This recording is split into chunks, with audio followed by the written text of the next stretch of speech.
እንደሚልበት ጥቅሳለሁ እስቲ አስረጃ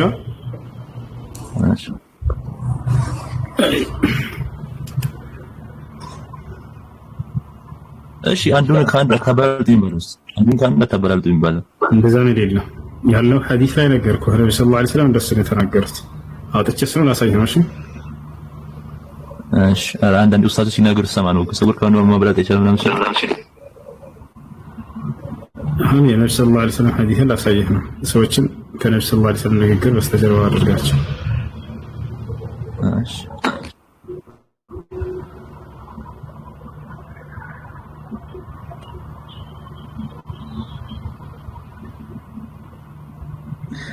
እሺ ምንጭን ያዝሽ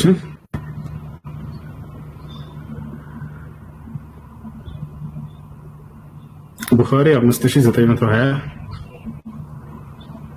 ሙስሊም 2120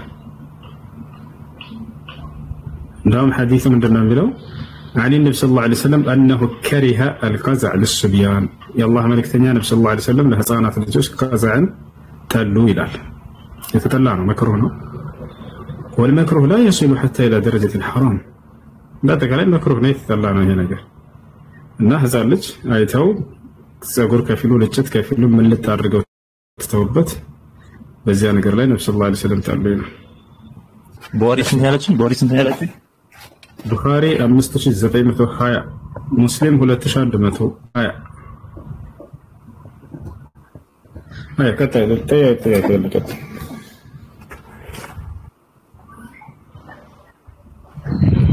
السلام عليكم. وعليكم السلام ورحمة الله وبركاته. أنا ጥያቄ ነበር። እሺ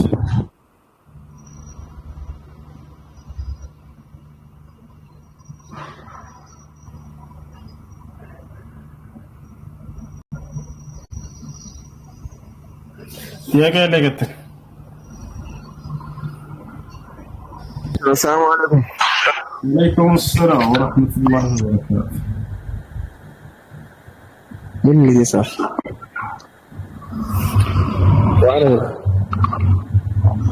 ايش؟ ماشي عندي ላሳያችሁ ድጋይን ጥያቄ ደጋግማችሁ ስለምትጠይቀው አንድ ላይ መጨረሻ ጊዜ ላሳያችሁ አላህ የጠየቀውን እስቀድም አላህ حسنا السلام وعليكم السلام عليكم يا حسن. وعليكم السلام ورحمة الله وبركاته. قلت له السلام عليكم يا مهرب. السلام عليكم.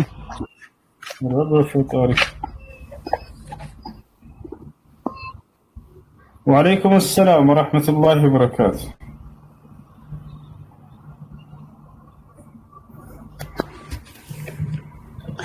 ماشي.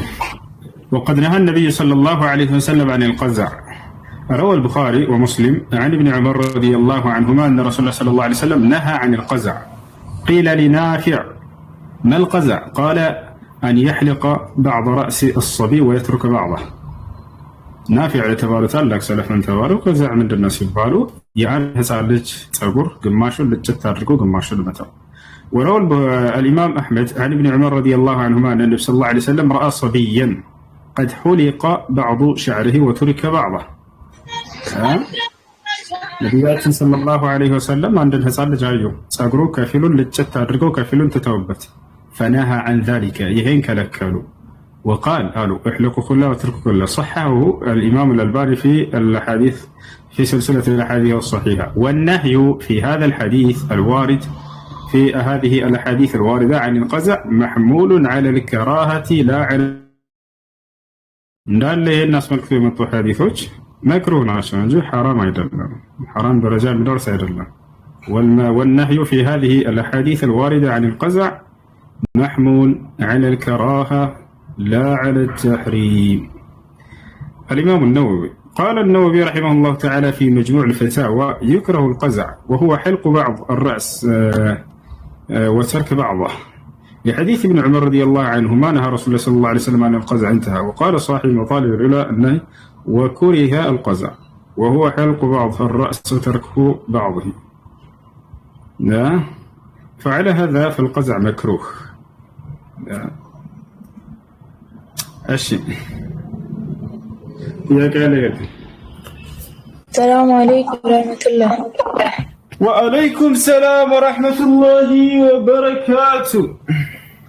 عفوا يا أستاذ እኔ ጥያቄ የረመዳን ቀዳ ሲበዛ በሌላ መንገድ መከፈል የሚችለው መንገድ አለ? በሌላ ጊዜ መጾም እህት በሌላ ጊዜ መጾም ነው ያለባችሁ እንጂ መጾም አቅም እስካለሽ ድረስ በሌላ ጊዜ ቀዳ ማውጣት ነው ያለብሽ። አላህ ይናገር ምን ይላል? فمن كان منكم مريضا او على سفر فعدة من ايام اخرى ከእናንተ በጾም ቀን የታመመ ሰው ካለ ወይም ጉዞ ላይ የሆነ ሰው ካለ እነዚያን ቀናት ቆጥሮ በሌላ ቀን ይጾም ብሏል። እሺ ሰውየው ከታመመስ ያ ህመሙ اذا كان يعني في مرض مزمن ለዘላለም አብሮት ከሰውነቱ ጋር የሚቆይ የሆነ ህመም ካለበት ቢጾም ያ ሰው በጤናው ላይ ችግር የሚፈጥርበት ከሆነ በህመሙ ምክንያት የማይለቀው የሁል ጊዜ በሽታ ያለበት ሰው ማለት ነው። በዚያ በሽታ በህመም ምክንያት ቢጾም የሚጎዳ ከሆነ በዚህ ሰው ላይ ረመዳን በመጣ ቁጥር ከፈራ ማውጣት ብቻ ነው የሚጠበቅበት አቅሙ ካለው። ከሌለውስ እያለ ካልሆነ ከሌለ የለም ብላ እያለ ካልሆነ እሺ ኒቃብ ለሴት ልጅ ግዴታ ነው ወይ ፈርድ ነው? ሱና ነው ወይ ፈርድ ነው? ወንድ ልጅ ደግሞ ለሴት ልጅ በስንት እድሜ በኋላ ነው አጅነቢ የሚሆነው? እሺ ኒቃብን በተመለከተ በዑለሞች መካከል ኺላፍ ቢኖርም ትክክለኛ ፈርድ ነው የሚለው ወንድ ልጅ በስንት ዓመት ነው ሴት ልጅ ልትሸፈርበት የሚገባው የሚለው ከ10 ዓመቱ በኋላ። ምክንያቱም ጊዜ በኋላ ነቢያችን ሰለላሁ ዐለይሂ ወሰለም የወንድ ልጅ የስሜት የሚነሳበት ጊዜ ከዛ በኋላ እንደሆነ ሐዲስ ላይ አመላክተዋል። ሐዲስ ላይ ምን አሉ ነቢያችን ሰለላሁ ዐለይሂ ወሰለም? ሙሩ አብናአኩም ቢሰላህ ሊ7 ወድሪቡሁም ዐለይሃ ሊ10 ወፈርቁ በይነሁም ፊል መዳጅዕ። በቀውሉ ሰለላሁ ዐለይሂ ወሰለም ፈርቁ በይነሁም ፊል መዳጅዕ በዚህ ንግግራቸው ላይ ወደ ስሜት የሚሄድበት የእድሜ መጀመሪያው ጊዜ ስለሆነ ከዚህ ጊዜ ጀምሮ ከሴትም ከእርሱ ልትሸፈነበት ይገባል። የግዴታ 15 ዓመት እስኪሞላው መጠበቅ አይጠበቅባት። እሺ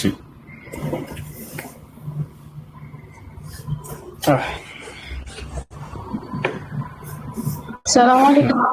ወአለይኩም ሰላም ወራህመቱላሂ ወበረካቱ። እሱ የሆነች ማሳደጋት ልጅ ነበረችልኝና እና በአባቴ ስም የምትጠራው እና በዛ መጠራት የለባትም የሚል ነገር ሰማሁ። ለእኔ መጥፎ ነው እንዴ? አባቷን አይታወቅም? ወላጅ አባቷን አና አላውቅም። አባቷን እኛ ቤት የምትሰራ ልጅ በ6 ወሯ ነው ጥላት ሄደችው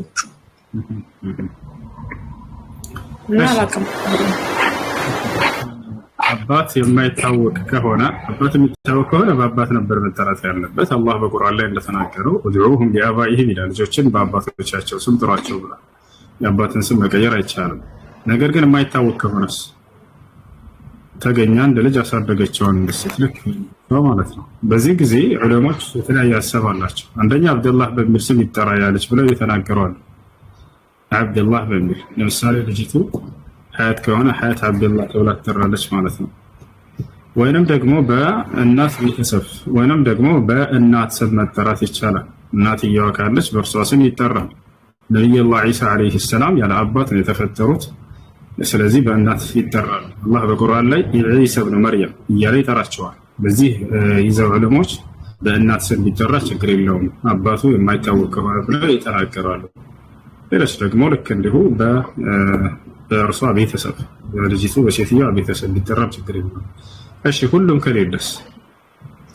ሁሉም ከሌለ ያ ያገኘው አካል በእርሱ ስም ቢያስጠራው ችግር የለውም ወላሂ አዕለም። ስለዚህ በአንቺ ቤተሰብ ባንቺ አባት ወይም በአንቺ በአንድ አካል በሚያሳድጉት አካሎች በእነርሱ ስም ቢጠራ ችግር የለውም ብዬ አስባለሁ። ወላሁ አዕለም።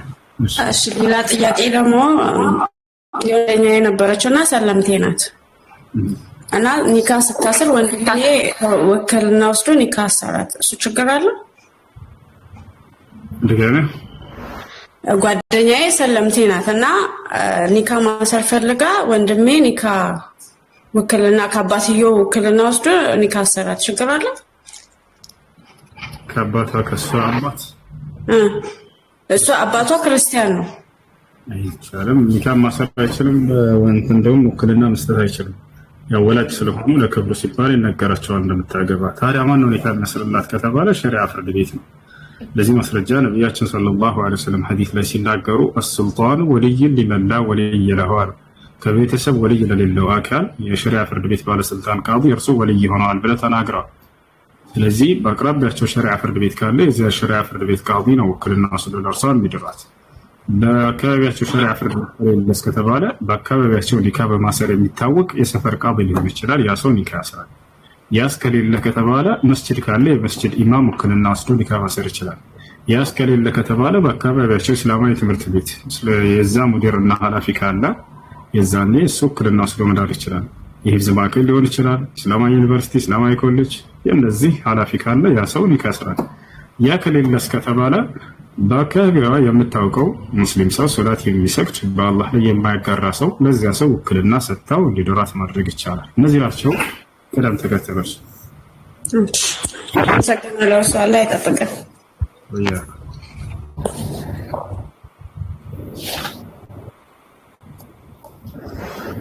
የአባትን ስም መቀየር ይቻላል ወይ? አይቻልም። መን ተሰማ ቢገይሪ እስሚ አቢሂ ፈቀድ ከፈር ከማ ቃለ ነቢ ሰለላሁ ዐለይሂ ወሰለም። ከአባቱ ስም በሌላ ስም የጠራ ሰው በእርግጥም ካደ አሉ። والكفر هنا ليس المقصود به الكفر المخرج من الملة الإسلامية، وإنما معناه كأنما كفر به، وهذا يعتبر يعني من كبائر الذنوب، لأن الله سبحانه وتعالى قال ادعوهم لآبائهم.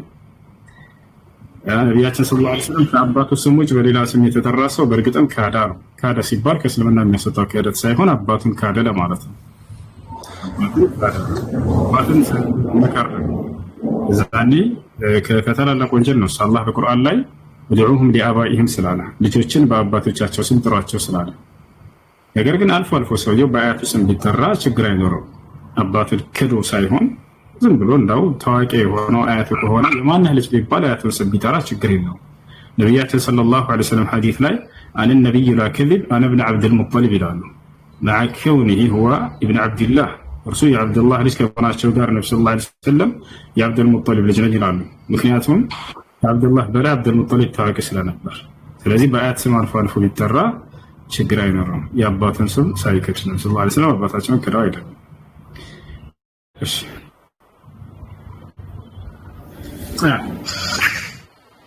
السلام عليكم ورحمة الله وبركاته. وعليكم السلام ورحمة الله وبركاته. ኡስታዝ እኔ ጥያቄ ጁዋ ቀን ማለት ገላ ማጠብ ግዴታ ነው ወይስ?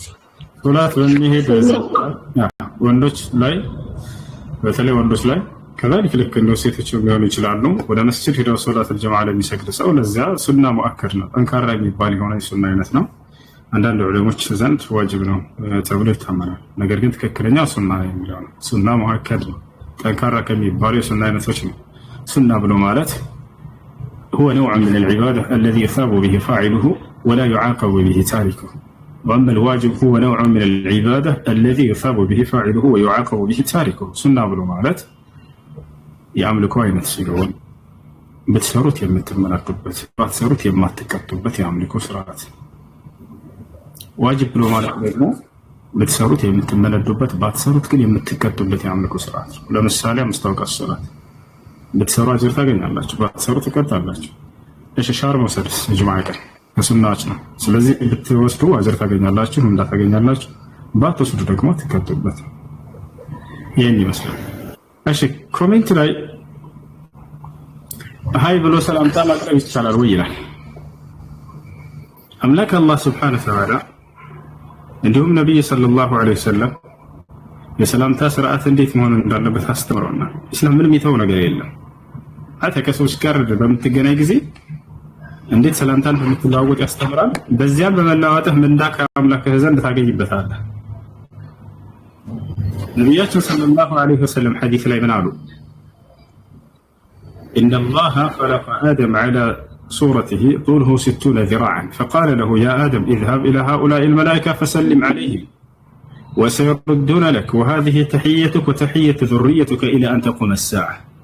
ይሄ ሰላምታ ልውውጥ እንዴት እንደመጣ ሰላምታው ልውውጥ በእስላም ምንድነው? አንድ ሰው ለሌላ ሰው አሰላሙ አለይኩም ወራህመቱላሂ ወበረካቱ የሚለው ሰላምታ ነው። እና ይሄ የሰላምታ ስርዓት እንዴት እንደመጣ ነብዩ ሰለላሁ ዐለይሂ ወሰለም ከመጀመሪያው ሰው ዘር እንደሆነ ይነግሩናል። አምላክ አላህ ሱብሓነሁ ወተዓላ ሐዲስ ላይ ሲናገሩ አደምን በፈጠረው ጊዜ እንዲህ አለው፣ አንተ አደም ሆይ ሂድና ወደ እነዚያ መላእክቶች ጋር አሰላሙ አለይኩም ብለህ ሰላምታ አቅርብላቸው አሉ። ሰላምታ አቅርብላቸው ወሰይሩዱነ ለክ እነርሱም የሚመልሱልህን መልስ አለ ትሰማለህ። وهذه تحيتك وتحية ذريتك إلى أن تقوم الساعة له ይህም ለአንተ እና ለአንተ ለሰው ዘሮች ሁሉ እስከ ዘመኑ ፍጻሜ ድረስ ለሚመጡ የሰጠኋቸው የሰላምታ ልውውጥ ስርዓት ነው አለው። فذهب آدم ሄደ ወደ መላእክቶች ጋር فقال السلام عليكم አላቸው። قالوا له وعليكم السلام وزادوه ورحمة الله وبركاته ከዚያም መላእክቶች وعليكم السلام ورحمة الله ብለው መለሱለት።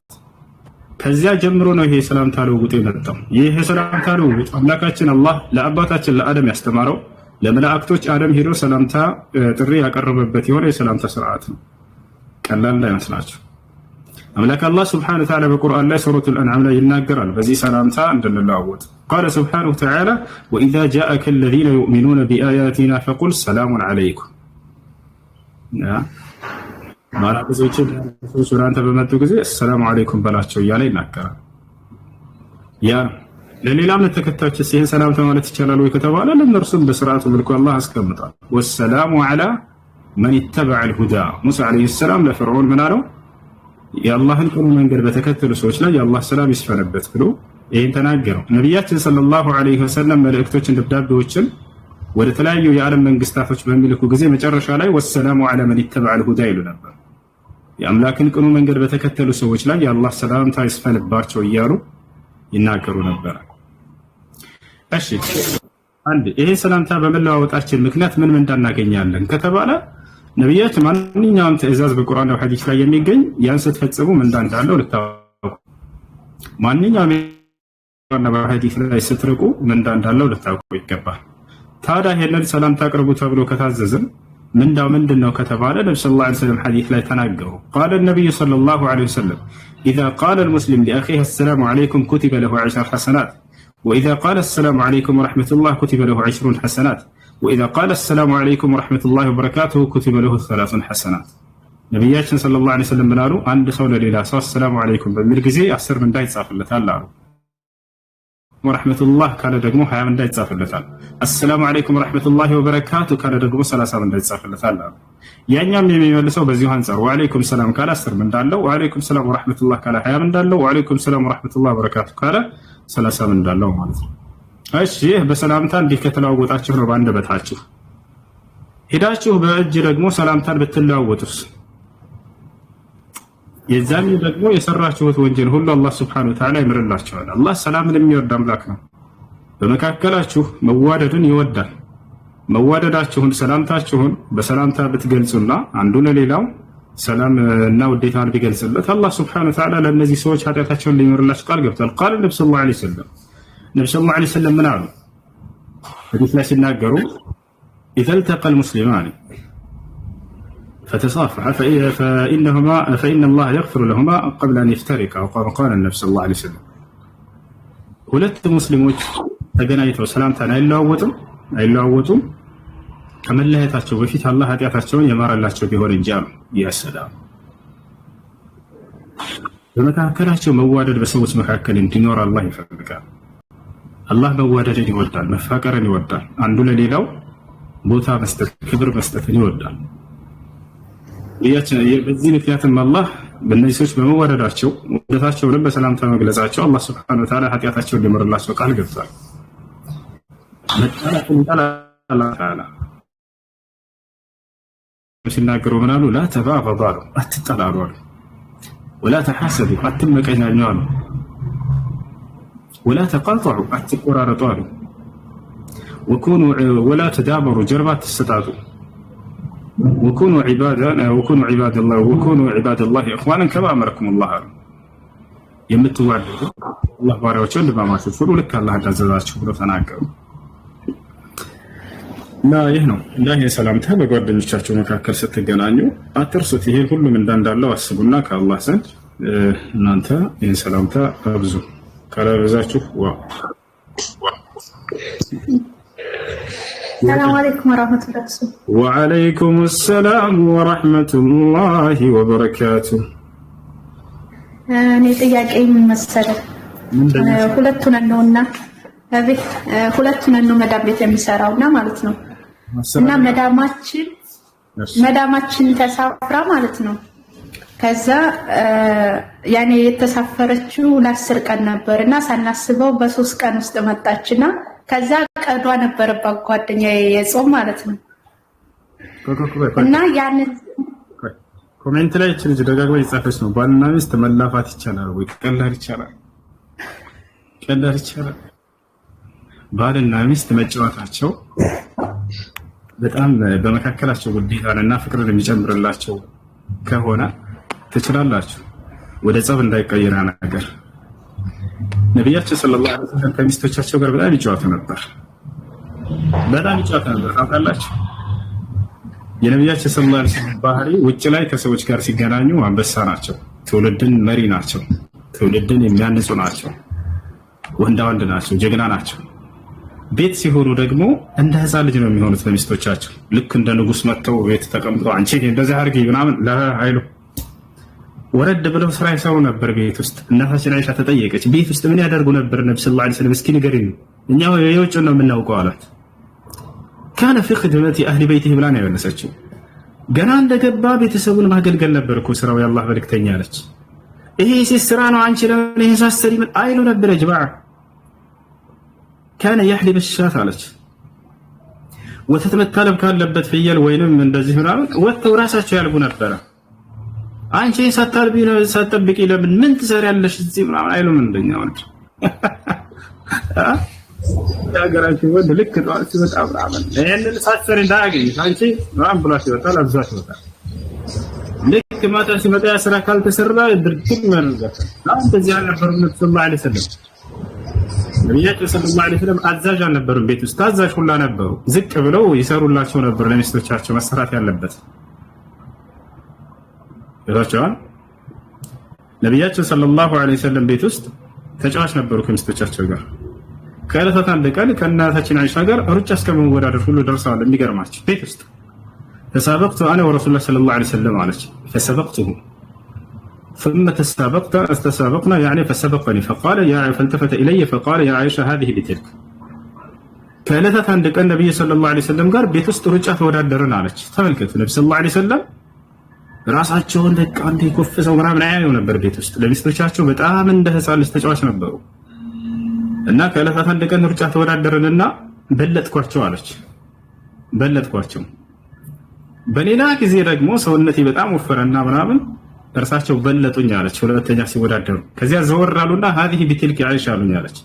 ዘወር አሉና አይሻ ሆይ ይሄ በባለፈው ይሄ አሁን ያሸነፍኩሽ በባለፈው ያሸነፍሽ ጋር ይጣጣሉኝ አለች። አንድ እኩል ሆነናል ማለት ነው። ማን ነው እንዲህ የሚያደርግ?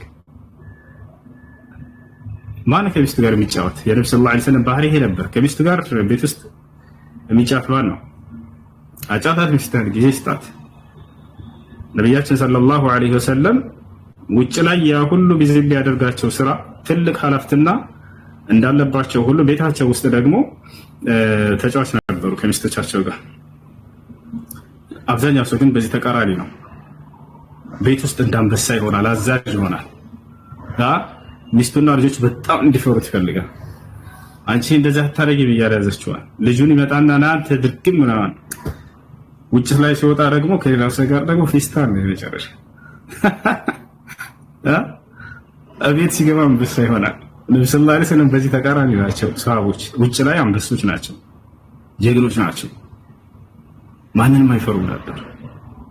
የዓለም ታላላቅ እንትን የነገስታት ምናምን ይመጣ ነበር ከፊታቸው ምንም አይመስላቸውም ነበር። ነገር ግን በቤተሰቦቻቸው መካከል በጣም ዝቅ ያሉ ነበሩ፣ በጣም ታዛዥ ነበሩ፣ በቤተሰቦቻቸው መሬቶች ነበሩ።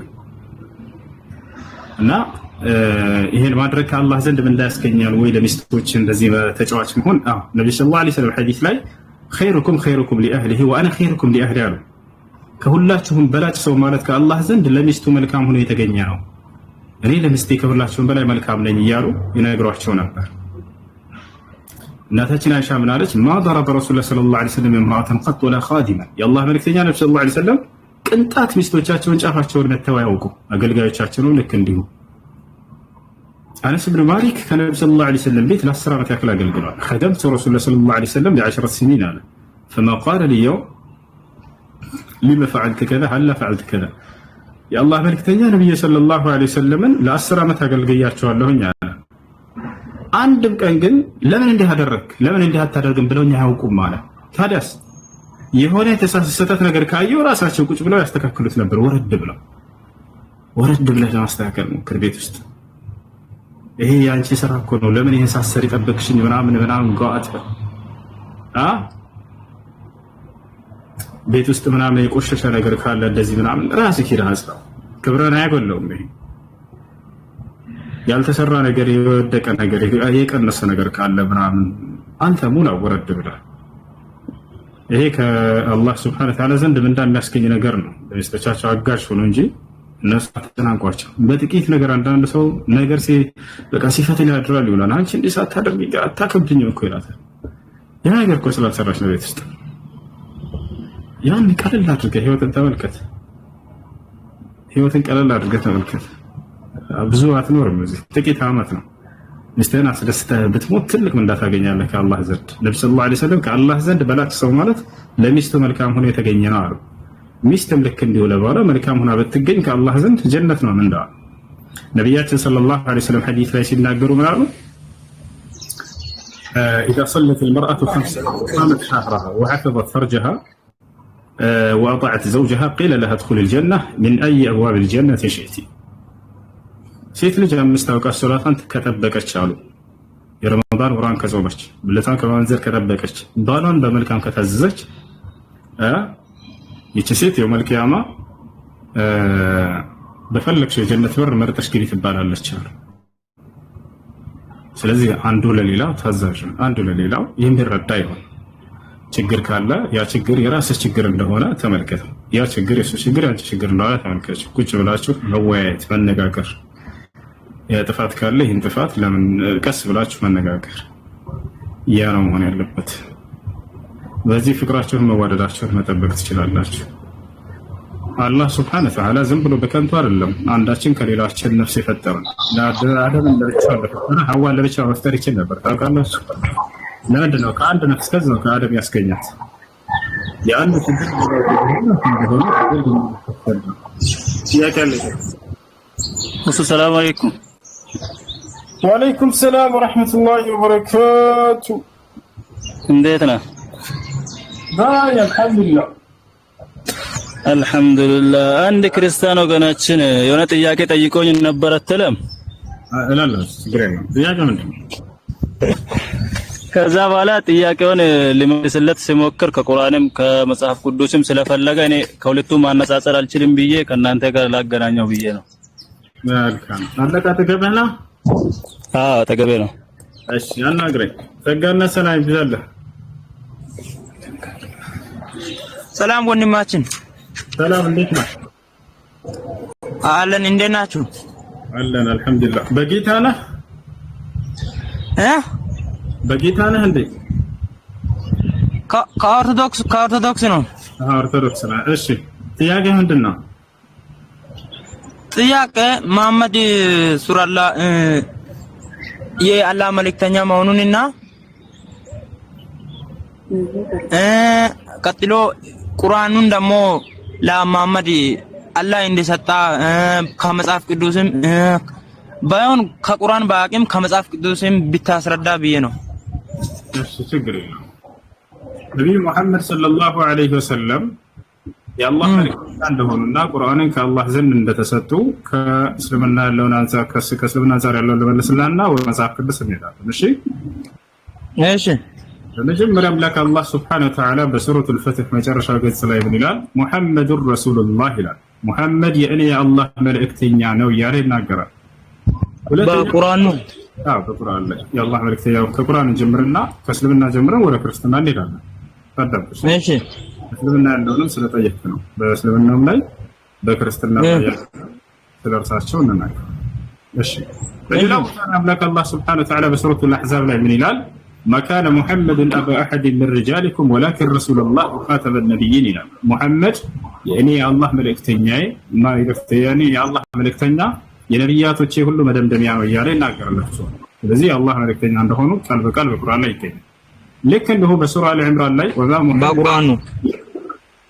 ወማ ሙሐመዱን ኢላ ረሱሉን ቀድ ኸለት ሚን ቀብሊሂ الرسل ይላል። ሙሐመድ ማለት ከእርሱ በፊት እንዳለፉ መልእክተኞች አንድ መልእክተኛ ነው እያለ ይናገራል። ስለዚህ ነብዩ በቁርአን ነው። አዎ አንዴ ጨርስልህ። እሺ እንትን ከቁርአን ጀምርና ከስምና ያለውን ጨርሰን ወደ መዛት የአላህ መልእክተኛ እንደሆኑ እነዚህ ሁሉ አናቅጾች ይናገራሉ። ሌላኛው ምንድነው? ቁርአን ከአላህ ዘንድ እንደወረደለት ማስረጃ ነው። ይሄን በክልሉ ሱረቱ ሹዓራ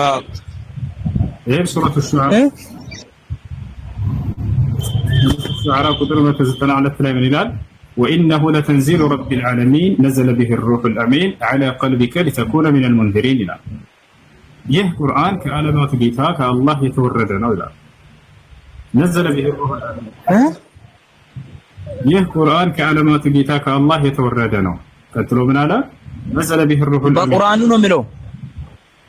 አዎ በቁርአን እሺ በቁርአኑ ይላል። አንዴ ልጨርስና ወደ መጽሐፍ ጨርስ።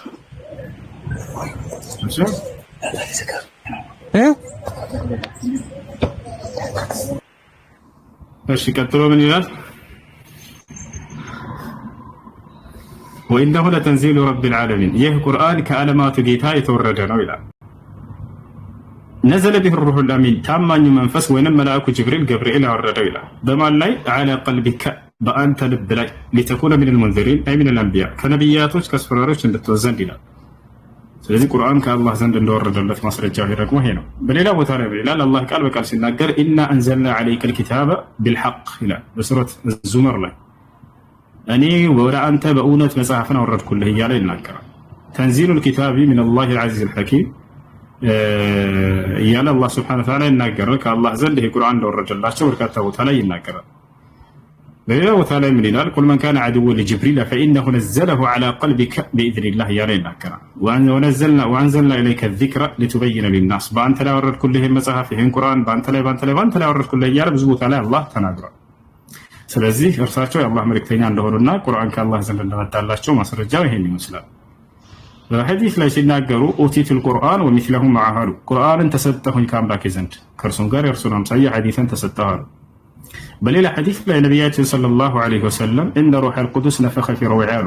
ማንን ቃሉን እንደሚያመጣላቸው ሲናገሩ መንፈስ ቅዱስ በልቤ ላይ ቃልን አስተላለፈልኝ እያሉ ይናገራሉ። በመንፈስ ቅዱስ ምሪት ነው መለኮታዊ ቃል ሲመጣላቸው የነበረው ነብዩ ሰለላሁ ዐለይሂ ወሰለም። አላህ ቁርአን በመንፈስ ቅዱስ ምሪት እንደመጣ ይናገራል። ሲናገር ይህን ምን ይላል? በሱረት ነህል ላይ ቁል ነዘለሁ ሩሑል ቁዱስ ሚን ረቢከ ቢልሐቅ ይላል። ሙሐመድ ሆይ ይህንን መጽሐፍ ቁርአን ከጌታችሁ ከአላህ ዘንድ በእውነት መንፈስ ቅዱስ አወረደው በላቸው እና ይህን ይመስላል። ቁርአን ከነብዩ ሰለላሁ ዐለይሂ ወሰለም ጋር የመጣው ከአላህ ዘንድ በመልአኩ ጅብሪል በመንፈስ ቅዱስ አማካኝነት ነው። እርሳቸው የአላህ መልእክተኛ መሆናቸው በቁርአን ላይ እንዳሳየው ነው። ሐዲስ ላይ ደግሞ ነብዩ ሰለላሁ ዐለይሂ ወሰለም ለእርሳቸው የአላህ መልእክተኛ እንደተደረጉ ጅብሪል እንደተናገራቸው እንደዛ ተናግረዋል። ሐዲስ ላይ ጅብሪል ዐለይሂ ሰላም ምን አለ? ያ ሙሐመድ ኢነከ ለረሱሉላሂ ሐቀን አለ። ሙሐመድ ሆይ አንተ በእውነት የአላህ መልእክተኛ ተደርገህ ተመርጠሃል አላቸው። ስለዚህ መልእክተኛነታቸውን ነብይነታቸውን የመጀመሪያ አብሳሪው መልአክ ቅዱስ ገብርኤል ነው ያበሰራቸው። ሙሐመድ ሆይ ብሎ ስማቸውን ጠርቶ በእውነት አንተ የአላህ መልእክተኛ ተደርገህ ተመርጠሃል ብሏቸዋል። ራሳቸውን ሲናገሩ ምን አሉ? አነ ነብዩ ላ ከዚብ አነ ብን ዐብድል ሙጠሊብ አሉ። እኔ ነብይ ነኝ፣ ይሄ ውሸት ሳይሆን እውነታ ነው፣ እኔም የዐብድል ሙጠሊብ ልጅ ነኝ ብለው ተናገሩ ማለት ነው። ይህ ነው። እሺ ወታለ ሰላም አለይኩም።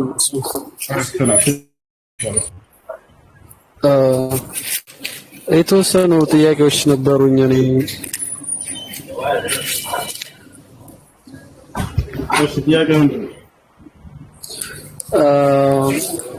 ረሱል አለይሂ ሰላቱ ሰላም ከነሱ ሰሃባዎች ውስጥ አንዱ ጦርነት ላይ ሲዋጋ ጀህር ላይ ሲዋጋ የነበረ አንድ ሙእሚን ገና ከመሞቱ በፊት የጀሃነም ነው ምናምን ብለው ተናግረው ነበር ረሱል አለይሂ ሰላቱ ሰላም እና ስለሱ ሰሃባ ያለውን ነገር ማወቅ ፈልጌ ነበር። ምክንያቱም ራሱን አጥፍቶ ነው ጀሃነም የገባው እና ለረሱል ሰለላሁ ዐለይሂ ወሰለም ለምንድን ነው ያላዳኑት? የዛኔ ነግረውት ለምንድን ነው ያላዳኑት? እነሱ ለኡመቱ አዛኝ ተብለው የተላኩ ረሱል ናቸው አይደል?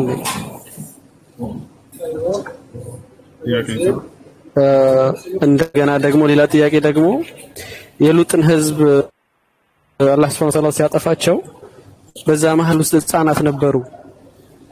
በአጠቃላይ ሲያጠፋቸው ህፃናት ነበሩ እንዳለ የነበረው ማህበረሰብ እንዳለ ነው የጠፋውና እዛ ውስጥ የነበሩት ህፃናት እንዴት ነው ባላጠፉት ወንጀል ትላልቅ ሰዎች ባጠፉት ወንጀል ተጠያቂ ሆነው እንደዛ ሊፈረድባቸው የቻለው? ህፃናቶች ነበሩ የሚለውን የቱ ጋር ነው ያገኘው? እና እነዚህ ናቸው ህፃናቶች ነበሩ የሚለውን የቱ ጋር ነው ያየው? በቁርአን ያኔ አንድ አካባቢ ላይ የሚኖሩ ሰዎች ላይ ህፃናት ይኖራሉ፣ አሮጊት ሽማግሌ ይኖራሉ ብዬ ነው። ያኔ አንድ መንደር እስከሆነ ድረስ ብዙ አይነት ሰዎች አሉ። ያኔ እንስሳቶች ብዙ ነገር አለ እንደ መንደሩ ማለት ነው። እንደ አንድ መንደር ብዙ አይነት ሰው ነው የሚኖረው፣ እንስሳቶች ይኖራሉ። ሊሆን ይችላል ብለሽ ነገር ደግሞ እሺ እንደዛ ይባል ነገር የለም። ህፃናቶች ካሉ ካልክ ቁርአን ላይ ህፃናቶችና ሐዲስም ላይ ልክ እንዲሁ ያ ቅጣቱ ማንን ነው የመታው ከተባለ የካዱትን እንደሆነ አላህ Subhanahu Wa Ta'ala ቃል በቃል በቁርአን ላይ ይናገራል። የካዱትና ልክ እንዲሁ በዚያ በስራ ላይ የተሰማሩ ግብረ ሰዶም ያደረጉ ሰዎች ልክ እንዲሁ ግብረ ሰዶም ስለ ሐሳቡን ስላገዘች ብቻ ስለተስማማች ብቻ የሉጥን ሚስት እሷንም ራሷን ተዋትም አላህ ያታቸዋል። ያ ነው እንጂ ህፃናቶችን ገላል በዚያ ላይ የሚል የለም። እስከሌለ ድረስ እኛ በራሳችን እንዲህ ሊሆን ይችላል ብለን በአላህ ላይ መገመት ተገቢ አይደለም። በአላህ ላይ አንድ ተራ ሰው ላይ መገመትም ተገቢ አይደለም። በግምታዊ ነገር ያ አዩሃ الذين آمنوا اجتنبوا كثيرا من الظن إن بعض الظن إثم ይላል። ይህ ነው እንዳጠቃላይ እንደዛ የሚል ህፃናቶችን ምናምን የሚል የለም።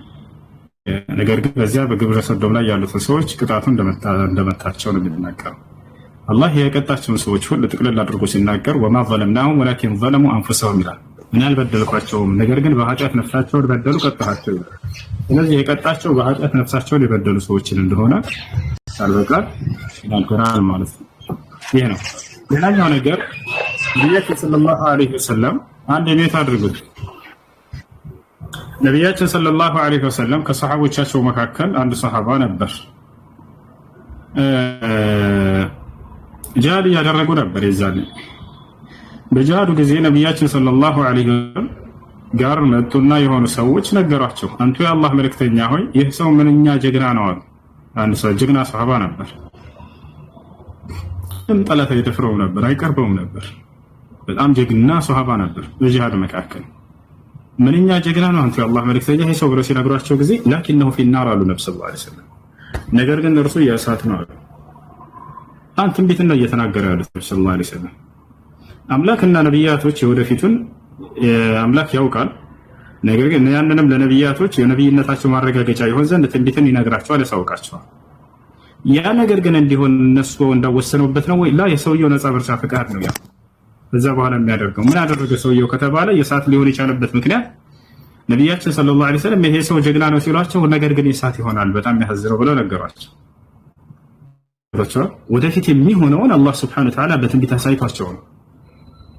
ያ ሰው ጂሃድ እያደረገ ያለ ሰሃቦች ተከታተሉት። ጂሃድ እያደረገ ያለ እጅን ተቆረጠ። ህመሙን መቋቋም ሲያቅተው ጊዜ ሰይፉን ኮርቻውን ወደ ታች መሬት ላይ አደረገና ስለቱን ወደ ሰማይ አድርጎ ሄዶ በዚያ ላይ ተኛበት አሉ ነብዩ ሰለላሁ ዐለይሂ ወሰለም። ማን ያዩ ሰዎች የዘገቡ ሰዎች ሄደና ቀጥታ ራሱን አጠፋ። ሆዱ ላይ ስክት አደረገውና ተኛ። በቃ አልቻለም። ህመሙን መቋቋም ሲያቅተው ጊዜ ራሱን አጠፋ። ደግሞ የእሳት እንደሚያደርግ የታወቀ ነው። ነብዩ ሰለላሁ ዐለይሂ ወሰለም መን ቀተለ ነፍሰሁ ፈሁወ ፊናር ብለዋል። ራሱ ያጠፋ የእሳት ነው ብለዋል። ወዳም የሚገርማቸው የሚያዩ ሰዎች መጥተው ለነብዩ ሰለላሁ ዐለይሂ ወሰለም እርሶ እንዳሉት ሆነ እኮ ነገሩ አሏቸው። ይህ የትክክለኛ ነብይነታቸውን የሚያረጋግጥ የሆነ ክስተት ነበር። አንድ ነብይ የሩቅን ነገር ወደፊት የሚሆንን ነገር ተናግሮ በተናገረው መሰረት መፈጸሙ የነብይነቱ ትክክለኛነት ማረጋገጫ ነው። እርሳቸው ባሉት መንገድ ባይፈጸም ይሄ ጉዳይ ሐሰተኛ ያደርጋቸው ነበር። ምክንያቱም አንድ ነብይ ከአምላክ ዘንድ ነው ተብሎ ትንቢትን ተናግሮ የወደፊትን ተንቢዮ ተናግሮ ባለው መሰረት ካልተፈጸመ አንዲት እንኳን ብትሆን ሐሰተኛ ያደርገዋል። በቃ አፈር ድሜ የሚያስበላው። ነቢያችን ሰለላሁ ዐለይሂ ወሰለም ግን በርካታ በሺዎች የሚቆጠሩ ትንቢትን ይናገሩ ነበር። ባሉትን መሰረት ሲፈጸም ሱሐቦች ይመለከቱ ነበር። ይሄን አይተው ሰዎቹ መጥተው መሰከሩ ለነብዩ ሰለላሁ ዐለይሂ ወሰለም።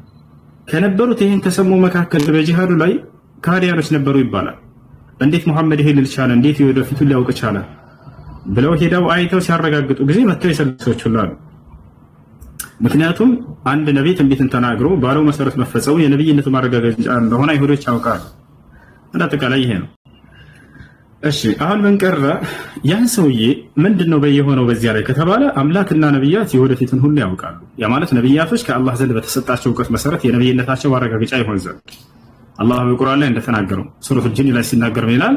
ዓሊሙል ገይቢ ፈላ ዩዝሂሩ ዐላ ገይቢሂ አሐዳ ኢላ መን ኢርተዳ ሚን ረሱል ይላል። እኔ ሩቅን አዋቂ ነኝ በሩቅ እውቀቴ ላይ ማንንም አላሳውቅም ካለ በኋላ ከነብያቶች የወደድኳቸውና ያመረጥኳቸው ሲቀሩ አለ ለነርሱ ለአንዳንዶቹ የነብይነታቸው ማረጋገጫ ይሆን ዘንድ የሩቅን አሳውቃቸዋለሁ። ያንን አምላክ ወይንም ነብያት የወደፊቱን መናገራቸው በእነዚያ ሰዎች ላይ ጥፋትን የወሰዱባቸው እነርሱ ናቸው ማለት አይደለም። ያ ሰው በነፃ ምርጫ ፈቃዱ የመረጠው የሆነ የራሱን ስራ ነው ቀድሞ የተናገሩት። ታቻለ አይደል? ያ ነው። እሺ ይሄን ያሳ ጥያቄ አለ? ሌላ ደግሞ አንድ ጥያቄ አለኝ። ቆይ አንዴ ሸባብ አላህ Subhanahu Wa Ta'ala ቁርአን ላይ ብዙ ጊዜ ሲናገር አደረግን እንደዚያ እኛ ብሎ ነው የሚያወራውና ያ ነገርስ እንዴት ነው የሚታየው? መልካም። እሺ ብዙ ጊዜ አላህ Subhanahu Wa Ta'ala በድርጊቶቹ ላይ በብዜት ይናገራል። ለምንድን ነው በነጠላ የማይናገረው ብለው ይጠይቋቸዋል። በነጠላ በርካታ ቦታ ላይ ይናገራል። خلقكم من نفس واحدة ይላል። ከአንዲት ነፍስ ፈጠርኳችሁ እያለ ይናገራል። ወይም ፈጠራችሁ በሚል ይናገራል። በነጠላ ያቻረል በነጠላ ይናገራል አምላክ አላህ Subhanahu Wa Ta'ala። ልክ እንዲሁ ደግሞ በብዜትም ይናገራል።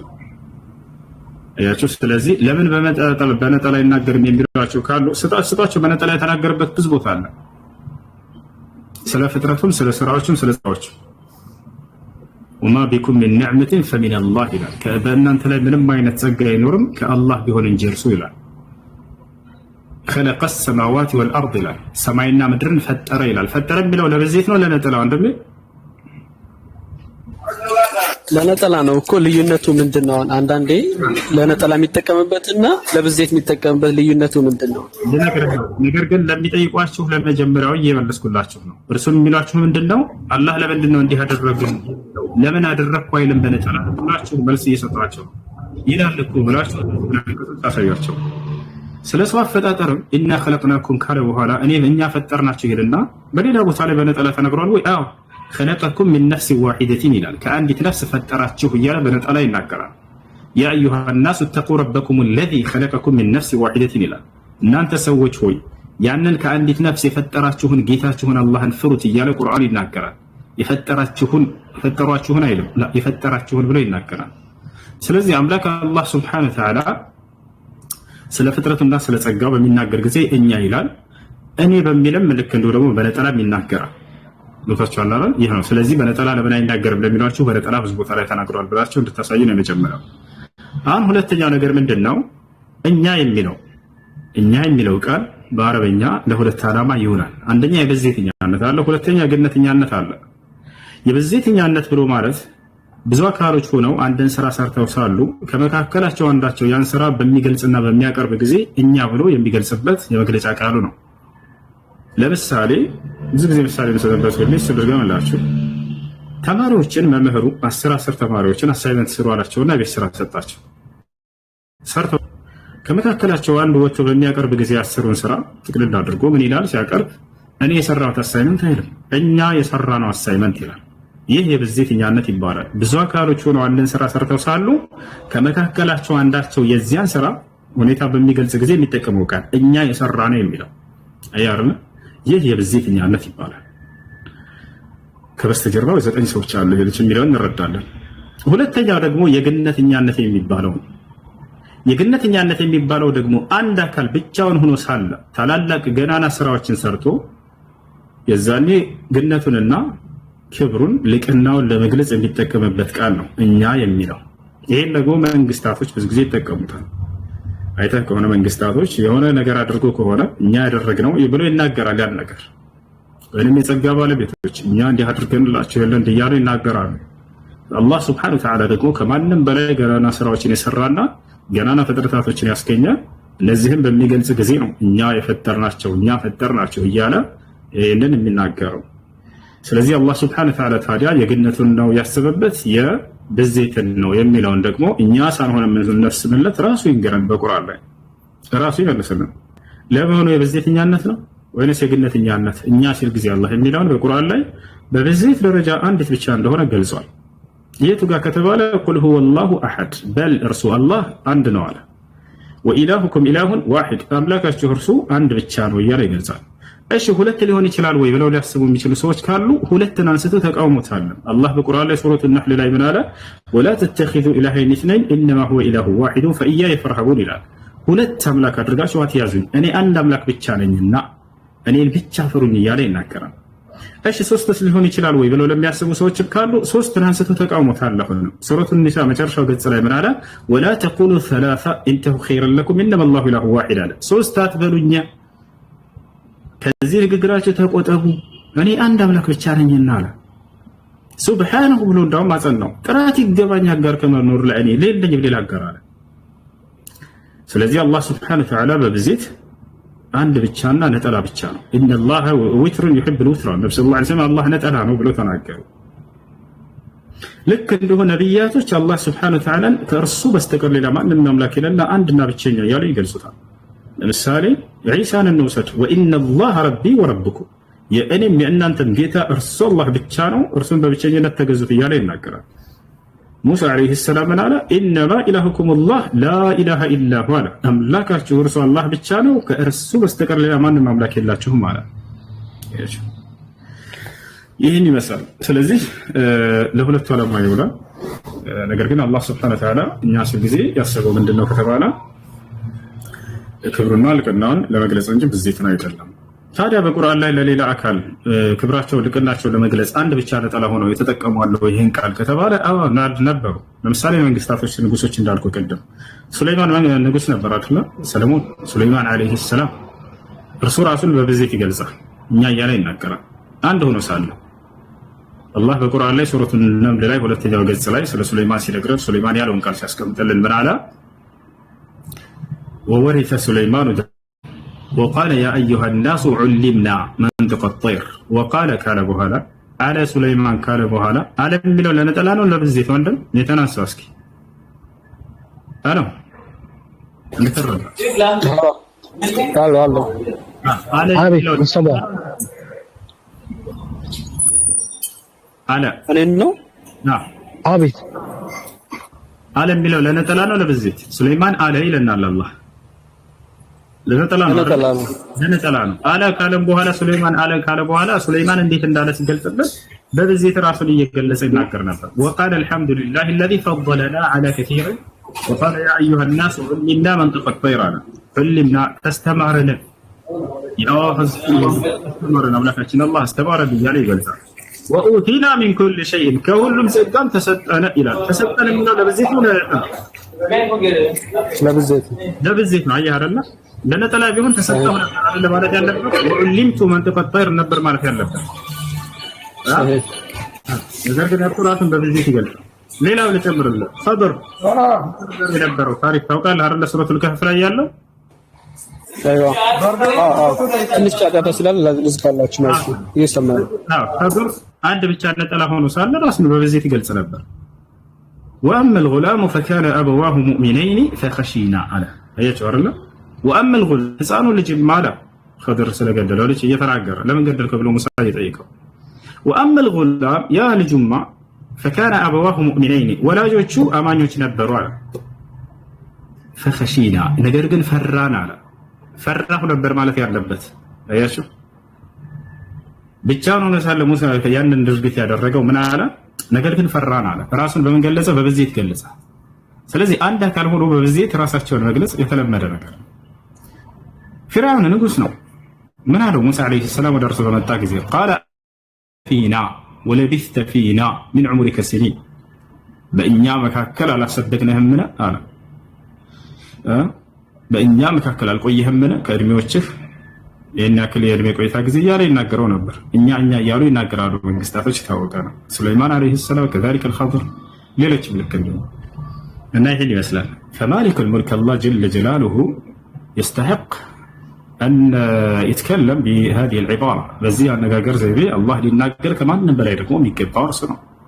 እነዚህን ገናና ስራዎችን ሰማይን፣ ምድርን፣ ፀሐይ፣ ከዋክብትን፣ ጨረቃን፣ ሌሊት ቀንን፣ ፍጥረትን ሁሉ ሰውን፣ መላእክትን፣ ጅንን ገራሚ ፍጥሮችን ያስገኘ ታላቅ አምላክ የነዚህ ሁሉ ጸጋ ባለቤት የሆነ እኛ እንዲህ አደረግን እኛ እንዲህ ፈጠርን ብሎ ቢናገር የሚደንቅ አይደለም። ይሄ ልታውቁ ይገባል። ሌላው ነገር ምንድነው? አላህ ሱብሓነሁ ወተዓላ በማንነቱና ስለ ምንነቱ ሲናገር አይልም። የሚገርማችሁ እኔ ነው የሚለው። ስለ ማንነትና ስለ ምንነት ሲናገር እኔ ነው የሚለው። ነገር ግን ስለ ስራዎቹና ስለ ፍጥረታቶቹ ስለ ጸጋዎቹ ሲናገር ነው እኛ የሚለው። ስለ ራሱ ሲናገር እስከተባለ በነጠላ ብቻ ነው የሚናገረው፣ ምክንያቱም እርሱ ነጠላ ነውና። ለምሳሌ ከተባለ ኢነኒ አነ አላህ አለ፣ እኔ አላህ ነኝ አለ። ላኢላሃ ኢላ አና፣ ከእኔ በስተቀር ሌላ ማንም አምላክ የለም። ፈዕቡድኒ፣ እኔም በብቸኝነት ተገዛኝ ይላል። በሌላ ቦታ ላይ ምን ይላል? አለም አዕሀድ ኢለይኩም ያ በኒ አደም አላ ተዕቡዱ ሸይጣን ኢነሁ ለኩም ዐዱውን ሙቢን ወአን ዕቡዱኒ፣ እኔም በብቸኝነት ተገዙኝ። هذا صراط مستقيم، ይህ ነው ቀጥተኛ መንገድ ይላል። በሌላ ቦታ ላይ ምን ይላል? ያ ዒባዲ الذين آمنوا إن أرضي واسعة فإياي فاعبدون፣ እኔም ብቻ ተገዙኝ ይላል። ወኢያየ ፈርሃቡን፣ እኔም ብቻ ፍሩኝ። ወኢያየ ፈተቁን፣ እኔም ብቻ ተጠንቀቁኝ ይላል። ስለ ማንነቱ ሲናገር በብዜት አይናገርም። እርሱ በማንነቱም በምንነቱም አንድ ብቻ ነውና፣ ስለዚህ የሚናገረው ያንን የነዚህ ታላላቅ ገናና ስራዎች የእርሱ ባለቤት መሆኑን ለመግለጽ ነው። ክብሩና ልቅናው ለመግለጽ እኛ የሚለው። እሺ ሰላም እሺ፣ ሰላም ጀዛከላሁ ኸይር። ሁሉም ተመልሶልኛል። በጣም አመሰግናለሁ። ሰላም አለይኩም። ሰላም አለይኩም። ሄሎ በተራታይ ጥያቄ መጠየቅ እችላለሁ? ይቻላል። ጥያቄ እንትን ነበር ነቢያታችን ከ20 በላይ ናቸው አይደል?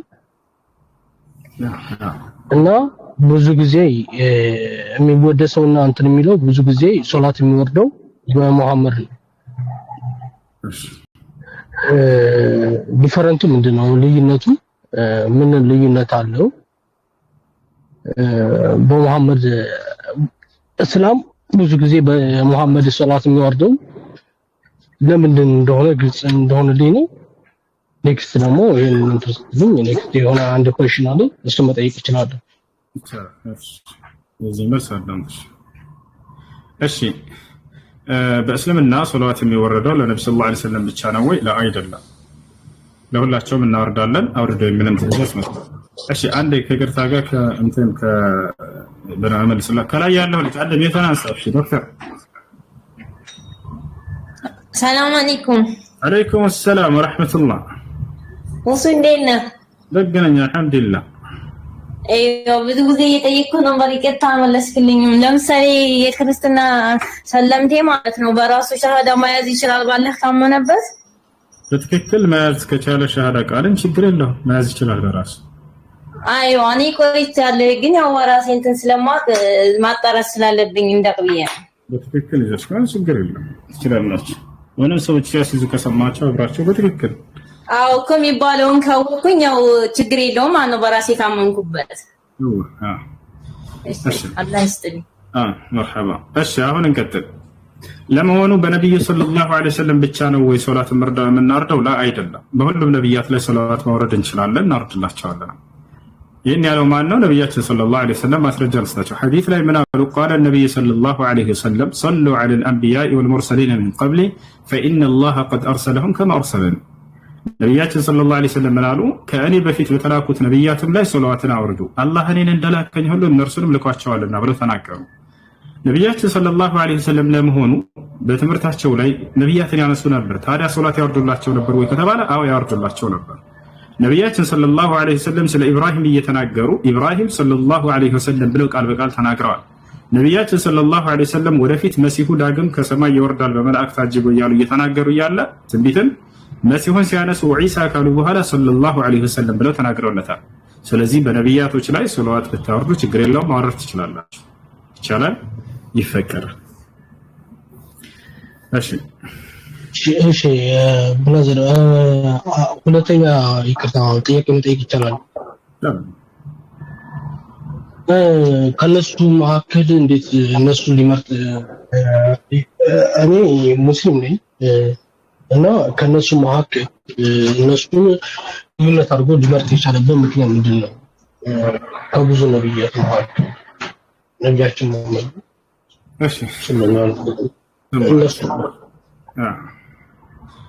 እነሱ ሊመርጥ ከብዙ ነብያቶች መካከል እነሱ ሊመርጥበት የቻለበት ምክንያት ምን ዲፈረንት አለው? በእነሱ ላይ አብዛኛው ብዙ ሙስሊሞች ሶላት የሚያወርደው በነብያችን መሐመድ ሰለላሁ ዐለይሂ ወሰለም ነው እና በነዛ ነብዮች ለምን ሶላት አይወርዱም?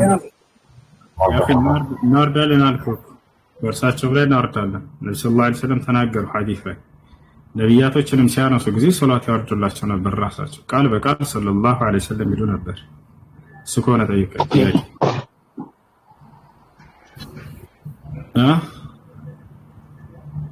እሺ ሁለተኛ ጥያቄ መጠየቅ ይቻላል? ማለት እኔ አሁን ግልጽ የምታደርግልኝ ነገር እነሱን ሶላት ያወርዳል፣ ሶላት ይወረዳል። ብዙ ጊዜ እነሱን ስም እንትን ላይ ዳዕዋ ላይ እንትኖች ላይ ብዙ ጊዜ እንትናን አለይሂ ሰላም እንታጣቀ እኔ ሁሌ እዚህ ስናገር ዒሳንም ሳነሳ ሙሳንም ሳነሳ ዝም ብዬ በከንቱ አላነሳቸውም። ለእነርሱ ሶላት እናወርዳለን። ባጭሩ አለይሂ ሰላም ማለት ነው ትላለህ። ዒሳ ካልኩ በኋላ አለይሂ ሰላም አለ መስሎላችሁ ከሆነ ሁላችንም እንደዛ ነው። ስለዚህ ነብያቶችን በሚናነሳቸው ጊዜ በጣም እንወዳቸዋለን፣ በጣም እናከብራቸዋለን። የአላህ ሰላም በእነርሱ ላይ ይስፈን እንላለን። ዒሳ ይህን ነገር አመላክቷል። በሱራ መርየም ላይ ወሰላሙ ዐለየ ይላል። ስለ ያሕያም አላህ ስብሓነሁ ወተዓላ ወሰላሙን ዐለይህ ብሎ ተናግሮላቸዋል። አላህ በቁርአን ላይ በያሕያ ላይ ወይም በዮሐንስ ላይ የአላህ ሰላም ይስፈን እያለ ይናገራል። ዒሳም በእኔ ላይ የአላህ ሰላም ይስፈንብኝ እያለ ይናገራል። ነቢዩ ሰለላሁ ዐለይሂ ወሰለም ልክ እንዲሁ ነቢያቶችን ሲያነሱ ጊዜ ሶላትን ያወርዱላቸዋል። እኛንም ልክ እንዲሁ በነቢያቶች ላይ ሶላት እንድናወርድ መክረውናል። ኦኬ ከነሱ መካከል እነሱን ይብልጥ እንትን ማለት ይቻላል? ማለት እነሱ አሉ ነብዮች አሉ፣ እነሱ ነብዮች አሉ። እነሱን በነብያችን ላይ ዲፈረንት ማድረግ ይቻላል? የበላይ አለ። ምሳሌ ከነብዮች የበላይነት አለ። እሺ ላ ኑፈርቁ በይነ አሐድ ሚን ሩሱሊ ከመልእክተኞቹ ከነቢያቶቹ አንዳቸውንም እንኳን አንነጥልም ይላል አላህ በቁርአን ላይ። ይህን እንድናምን ያዘናል። ማለት ሁሉም ነቢያቶች ከአላህ ዘንድ የተላኩ ነቢያቶች ናቸው ብለን እናምናለን። እና መበላለጥ አለ ወይ በመካከላቸው ከተባለ አዎ መበላለጥ አለ። መላእክቶች ራሱ ይበላለጣሉ፣ ነቢያትም ይበላለጣሉ፣ ሰዎችም ይበላለጣሉ። ተራው ሰው መላእክቶች እንደሚበላለጡ አላህ ስብሓነሁ ወተዓላ ነግሮናል። መልአኩ ጅብሪል ዐለይሂ ሰላም ሁወ አፍደሉል መላኢካ። መልአኩ ጅብሪል እነ ሚካኤል እነ መለኩል መውት እነ ኢስራፊል እነዚህ በላጭ ናቸው ከሌላው መልአክ። ልክ እንዲሁ ነቢያቶች ይበላለጣሉ። አላህ ሲናገር በቁርአን ላይ ወለቀድ ፈደልና ባዕድ ነቢይን ዐላ ባዕድ ይላል። ከፊል ነቢያት ከከፊሉ ይበልጣሉ ብሎ ተናግሯል። ትልከ ሩሱሉ ፈደልና ባዕድሁም ዐላ ባዕድ፣ መልእክተኞች ከፊል ከከፊሉ ይበልጣሉ አለ፣ ይበላለጣሉ። ልክ እንዲሁ ሰዎችም ይበላለጣሉ። ኢነ ለዚነ አመኑ ወዐሚሉ ሷሊሓት ኡላኢከ ሁም ኸይሩል በሪያ አለ። እነዚያ አምነው መልካምን የሰሩ ሰዎች እነርሱ በላጭ ፍጥሮች ናቸው አለ። ኢነ ለዚነ ከፈሩ ሚን አህሊል ኪታቢ ወልሙሽሪኪነ ፊ ናሪ ጀሃነም ኻሊዲነ ፊሃ ኡላኢከ ሁም ሸሩል በሪያ ይላል። እነዚያ የካዱት ከአይሁድ ከክርስቲያንም ከሌሎችም አጋሪዎች ሁሉ እነርሱ ደግሞ የፍጥረት ሁሉ መጥፎች ናቸው ብሎ ተናገረ። አማኝ በላጭ ነው። ኩል ሀል የአማኝና ከሃዲ ሰው እንደሚበላለጠው ሁሉ አማኝ ከጌታው ዘንድ ከከሃዲ በላጭ ነው። ልክ እንዲሁ ደግሞ ነቢያቶች እርስ በርሳቸው ይበላለጣሉ፣ መላእክቶችም ይበላለጣሉ። ታዲያ ከሁሉም ነቢያት በላጭ ማን ነው ከተባለ 5 ነቢያት ማንም ነቢይ ደረጃቸውን አይደርስባቸውም፣ ኡሉል ዐዝም ናቸው። አንደኛ ነብዩ ሰለላሁ ዐለይሂ ወሰለም፣ ሁለተኛ ኢብራሂም፣ ሶስተኛ ሙሳ፣ አራተኛ ዒሳ፣ አምስተኛ ኑህ። እነዚህ 5 ነቢያቶች ሁሉ ነቢያቶች እነዚህ ከሁሉም ነቢያት በላጮች ናቸው። ከነዚህ ከሁሉም ይበልጣሉ። ከነዚህ ደግሞ ከሁላቸውም በላጭ መካ ሙስሊማን ነው ከተባለ ነብዩ ሰለላሁ ዐለይሂ ወሰለም ናቸው። ለምን ከተባለ የበለጠበት ምክንያት አላህ በቁርአን ላይ ነብዩ ሰለላሁ ዐለይሂ ወሰለም ሐዲስ ለምክንያቱም ተናግረዋል። ነቢያችን ሰለላሁ ዐለይሂ ወሰለም ነቢያት እንደሚበልጡ ማስረጃ ላይ ቃል ነው ሰለላሁ ዐለይሂ ወሰለም ፈድልቱ ዐለ الأنبياء من قبل بخمس كانت الأنبياء من قبل ترسل إلى قومها خاصة فأرسلني الله إلى الناس كافة ነቢያችን ሰለላሁ ዐለይሂ ወሰለም ከእኔ በፊት ካለፉት ከነቢያት በአምስት ነገር በለጥኩኝ አሉ። አንደኛ ምንድነው? የቀደሙት ነቢያት ለህዝቦቻቸው ብቻ ነበር የሚላኩት፣ እኔ ግን ለዓለም ህዝብ ነው የተላኩት አሉ። ለአንድ መንደር የተላከ ነቢይና ለዓለም የተላከ ነቢይ ኃላፊነታቸውም እኩል አይደለም። ነቢያችን ሰለላሁ ዐለይሂ ወሰለም ከሁሉም ነቢያት አንድ የበለጡበት ይሄ ነው። ሙሳ ወዴት ነው የተላከው? ለእስራኤል ሰዎች። ዒሳ ወዴት ነው የተላከው? ለእስራኤል ሰዎች። ዩሱፍ ወዴት ነው የተላከው? ለግብጽ ሰዎች። ኢብራሂም ሁሉም እንዲሁ ለአካባቢያቸው ሲላኩ ነብዩ ሰለላሁ ዐለይሂ ወሰለም ደግሞ ለዓለም ህዝብ ነው የተላኩት። ዒሳን ብንወስድ ለምሳሌ ወዴት ነው የተላከው? ራሱ ሲናገር ወይ ቃለ ዒሳ ኢብኑ መርየም ያ በኒ እስራኤል ኢነ ረሱሉላሂ ኢለይኩም፣ እናንተ የእስራኤል ልጆች ሆይ እኔ ለእናንተ የተላኩኝ የአላህ መልእክተኛ ነኝ አላቸው። ለማን? ለእስራኤል ሰዎች። አላህ ወዴት እንደላከው ዒሳን ሲነግረን ምን ይላል? ወረሱለን ኢላ በኒ እስራኤል ይላል። ወደ እስራኤል ልጆች የላኩት መልእክተኛ ነው እያለ ይገልጸዋል። በሌላ ቦታ ላይ ምን ይላል? ወለማ ضرب ابن مريم مثلا اذا قومك منه يصدون وقالوا آلهتنا خير ام هو ما ضربوه لك الا جدلا بل هم قوم خصمون ان هو الا عبد انعمنا عليه وجعلناه مثلا لبني اسرائيل። ስለ ዒሳ ሲናገር አላህ ምን ይላል? እርሱ ለእስራኤል ልጆች ተምሳሌት አድርጌዋለሁ እያለ ይናገራል። ለማን? ለእስራኤል ልጆች። ስለዚህ ለአንድ አካባቢ ለአንድ ህዝብ ነበር የተላኩት። ወደ ገዛ ወገኖች መጣ ነው ወገኖችን የተላከ ኢየሱስ ክርስቶስ ምን ይላል? መጽሐፍ ቅዱስ ላይ ሲናገር እኔ ከእስራኤል ቤት ሆኖ ለጠፉት በጎች በቀር አልተላኩም ማለት። ስለዚህ ለአንድ አካባቢ ነው የተላከው። ነብዩ ሰለላሁ ዐለይሂ ወሰለም ለማን ነው የተላኩት ከተባለ ለዓለም ህዝብ ነው የተላኩት። ማስረጃ ቃል ሱብሓነሁ ወተዓላ አለ ነብዩ ሰለላሁ ዐለይሂ ወሰለም ወማ አርሰልናከ ኢላ ረሕመተን ሊልዓለሚን፣ ለዓለማት እዝነት አድርጌ ነው የላኩህ አላቸው። ለማን? ለዓለማት። በሌላ ቦታ ላይ ምን ይላል? ቁል ያ አዩሃ ናስ ኢኒ ረሱሉላሂ ኢለይኩም ጀሚዐን አለዚ ለሁ ሙልኩ ሰማዋት ወልአርድ ላ ኢላሃ ኢላ ሁወ ዩሕዪ ወዩሚት ፈአሚኑ ቢላሂ ወረሱሊሂ ነቢይ ልኡሚይ አለዚ ዩእሚኑ ቢላሂ ወከሊማቲሂ ወተቢዑሁ ለዐለኩም ተህተዱን ይላል። ሙሐመድ ሆይ ለሰዎች እንዲህ በላቸው እኔ ወደ ሁላችሁም አጠቃላይ የተላኩላቸው የአላህ መልእክተኛ ነኝ በላቸው ይላል። ለሰዎች ሁሉ ማለት ነው። በሌላ ቦታ ላይ በሱረት ሰብዕ ላይ አላህ ሱብሓነሁ ወተዓላ ሲናገር ይላል ወማ አርሰልናከ ኢላ ካፈተን ሊናስ በሽረን ወነዚረን ወላኪነ አክሰረ ናስ ላ ያዕለሙን ይላል። አጠቃላይ ለሰዎች ሁሉ ነው የላኩህ እያለ ይገልጻቸዋል። ስለዚህ ነብዩ ሰለላሁ ዐለይሂ ወሰለም በልጠዋል በዚህ እና በሌሎች ምክንያቶች ይህን ይመስላል። እና መበላለጥ ያለ ነው። መላእክቶችም ልክ እንዲህ ይበላለጣሉ፣ ነቢያትም ይበላለጣሉ፣ ሰዎችም ይበላለጣሉ። ይህን ይመስላል። ሰላም አለይኩም። እሱ እንዴት ዋላችሁ? ሰላም አለይኩም። አለይኩም ሰላም ወራህመቱላሂ። ሰላም ነው? ደህና ነኝ አልሐምዱሊላህ። አለን አልሐምዱሊላህ። አርካኑል ኢማን፣ አርካኑል እስላም፣ አርካኑል ሰላት አላውቅም። እሱን ብታስረዳኝ ደስ ይለኛል። እስልምና ከተቀበልኩ 2 ወር ነው፣ ግን ያን እስካሁን እንትን አላልኩም። ከላይ ዛህራ የምትሏት ትታያለች? አዎ፣ ግን ቴሌግራም የለኝም። የሆነ አመቻችና እስላማዊ ትምህርቶችን መከተል አለብህ። አሁን እዚህ በምነግርህ ብቻ ሳይሆን ለሁል ጊዜ ቀጣይነት ያለው ትምህርት እንድትማሩ ወሎ አድርጋችሁና እስልምና ተቀበላችሁ ትምህርት ያልጀመራችሁ ካላችሁ የወንዶችም የሴቶችም የሚማሩበት ግሩፕ አላቸው። ዛሬ ፎሎ አድርጋችሁ እና በውስጥ ወደ ግሩፕ ታቀላቅላቸዋለች። እስልምና ተቀበላችሁ ወደ ትምህርት ቦታ ሰላም አለይኩም። በውስጥ ይጻፍልኝ። ኦኬ እሺ። አርካኑል ኢማን የእምነት ማዕዘናቶች 6 ናቸው። الإيمان بالله سبحانه وتعالى، وكذلك الإيمان بالملائكة،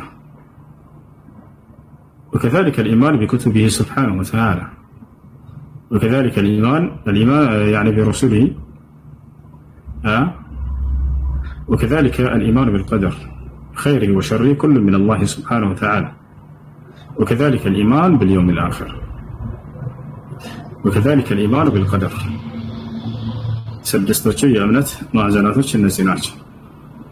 በአላህ ስብሐነ ወተዓላ ማመን፣ አንቱሚነ ቢላህ ወመላኢከቲሂ በመላእክቶች ማመን፣ ወሩሱሊሂ በመልእክተኞች ማመን፣ ወኩቱቢሂ በመጽሐፍቶች ማመን፣ ወቢልየውሚል አኺር በመጨረሻው ቀን ማመን፣ ወቢልቀደር በቀደርም ማመን ልክ እንዲሁ ይሄ ነው። እሺ ሌላኛው አርካን الاسلام እስልምና ማለት ሰላም አለይኩም ወራህመቱላሂ ወበረካቱ።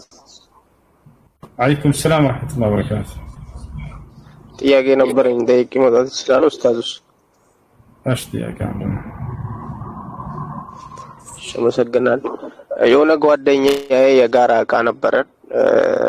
አሁን ጓደኛዬ በህይወት የለም፣ ቤተሰቡን አላውቅም። ያን እቃ እኔ መሸጥ ፈልጌያለሁ። የሱን ድርሻ እንዴት ማድረግ ነው የምችለው? ልጁን እንደምን ብለህ ለማግኘት ሞክርና ስለ እቃው ተነጋገሩ። በህይወት የለም ልጁ። ኦኬ ሞቷል ልጁ። እንደዛ ከሆነ ከቤተሰቦች ጋር ተገናኝ እና የሱን ሐቅ መልሰህ ከዛ በኋላ ያንተ የሚደርስህን መሸጥና መጠቀም ትችላለህ። የእርሱን ቤተሰብ ነው። ቤተሰቦቹን አላውቅም፣ ይለያያል። ሀገራችን ኢትዮጵያዊ አይደለም። ኦኬ እነሱን ማግኘት አትችልም? አዎ ቤተሰቦቹን ማግኘት አልችልም። እንደሱ ከሆነ ያንተን የድርሻህን ሽጠህ መጠቀም ትችላለህ። የእርሱን ድርሻ ደግሞ በሱ ስም ሰደቃ አድርግለት። ብዙ ብር ነው በስሙ ሰደቃ ማድረግ ይችላል? አዎ ለቤተሰቦች ከቤተሰቦች ድሃ የተቸገረ ካለ ከነሱ ጀምረሽ አጎታ ክርስቶና ካሉ ከኔ አዎ ይቻላል፣ ችግር የለውም። ሰደቃ የግዴታ ከሩቅ መሆን አይጠበቅም። ከቅርብ መጀመር ያለባችሁ ነብዩ ሰለላሁ ዐለይሂ ወሰለም ወብደእ ቢመን ተዑል አሉ። ከቅርብ ዘመዶችን ከምትቀልባቸው ሰደቃን ጀምራሉ። አጎት አክስት ምናምን ካሉ የተቸገሩ በህይወት ደካማ ይሆን ካሉ ለነሱ በሰደቃ መልክ ይችላሉ። እኔ ቤተሰቦች እንኳን የሉም። በቃ በሌላ ሰው ሰደቃ ማድረግ ይችላል። በብሩ በሁሉ በድርሻው ሁሱ ኤምባሲ ሄዶ እኮ መጠየቅ ይችላል። የልጁ ፓስፖርት እና ምናምን ካለው የሀገሩ ኤምባሲ ሄዶ ቤተሰቦቹን ሊያገኙለት ይችላሉ። በዚህ መንገድ ካለ ቢሆን መልካም ነው። ቤተሰብ ካሉት አንድ ሰው ንብረቱን ሳይጠቀምበት ቢሆን ቤተሰቦቹ ናቸው እንደሚወርሱት ወደ እነሱ ማስተላለፍ የሚቻልበት መንገድ ካለ እኔ መጠቀም አልችልም አይደለ? ማለት አንተ ደሃ ከሆንክ ነው መጠቀም የምትችለው። አንተ የሰው ሐቅ እጅህ ላይ ብታገኝ ነብዩ ሰለላሁ ዐለይሂ ወሰለም እንደተናገሩት ያ የሰው ሐቅ ባለቤቱ እስኪመጣ ድረስ ለዓመት ያክል ጠብቀዋል። ከተገኘ የዛኔ ሰውየው የተቸገረ ከሆነ የተራበ ከሆነ የተጎዳ ከሆነ በህይወቱ በሰደቃ መልክ በእርሱ ላይ ይውላል ያ ነገር። እርሱ የተሻለ ህይወት ያለው ከሆነ ደግሞ መጠቀም አይችልም። ከእርሱ በታች ለሆኑ ለተቸገሩ ለድሃዎች ነው የሚሰጠው። እሺ አመሰግናለሁ። እሺ እሱም ቢነግረን አዳምጠው። ከተቻለ ለቤተሰቦቹ የሚሰጥበት መንገድ ካለ እንጀራ ይንገራህና የሞክርላቸው። ምናልባት ቤተሰቦቹ የተቸገሩ ሊሆኑ ይችላሉ። ያን ነገር ይጠቀሙበት ዘንድ ማለት ነው። ኤምባሲ ላይ ሂዶ ፓስፖርቱ ካለው ለኤምባሲው እንደሚታወቀ ለምሳሌ ህንድ ከሆነ ወይ ፓኪስታኒ ከሆነ እነሱ ለምን አድራሻ ነው ቤተሰቦቹ ጋር ያገናኝ በሰማቸው። እሺ አዛን እያለ ነው እዚህ። እሱ ሰላም አለይኩም። ወአለይኩም ሰላም ወራህመቱላህ። ኦኬ እስኪ ጨርስ እንጠብቅ። አዛን ጨርስና ተከራ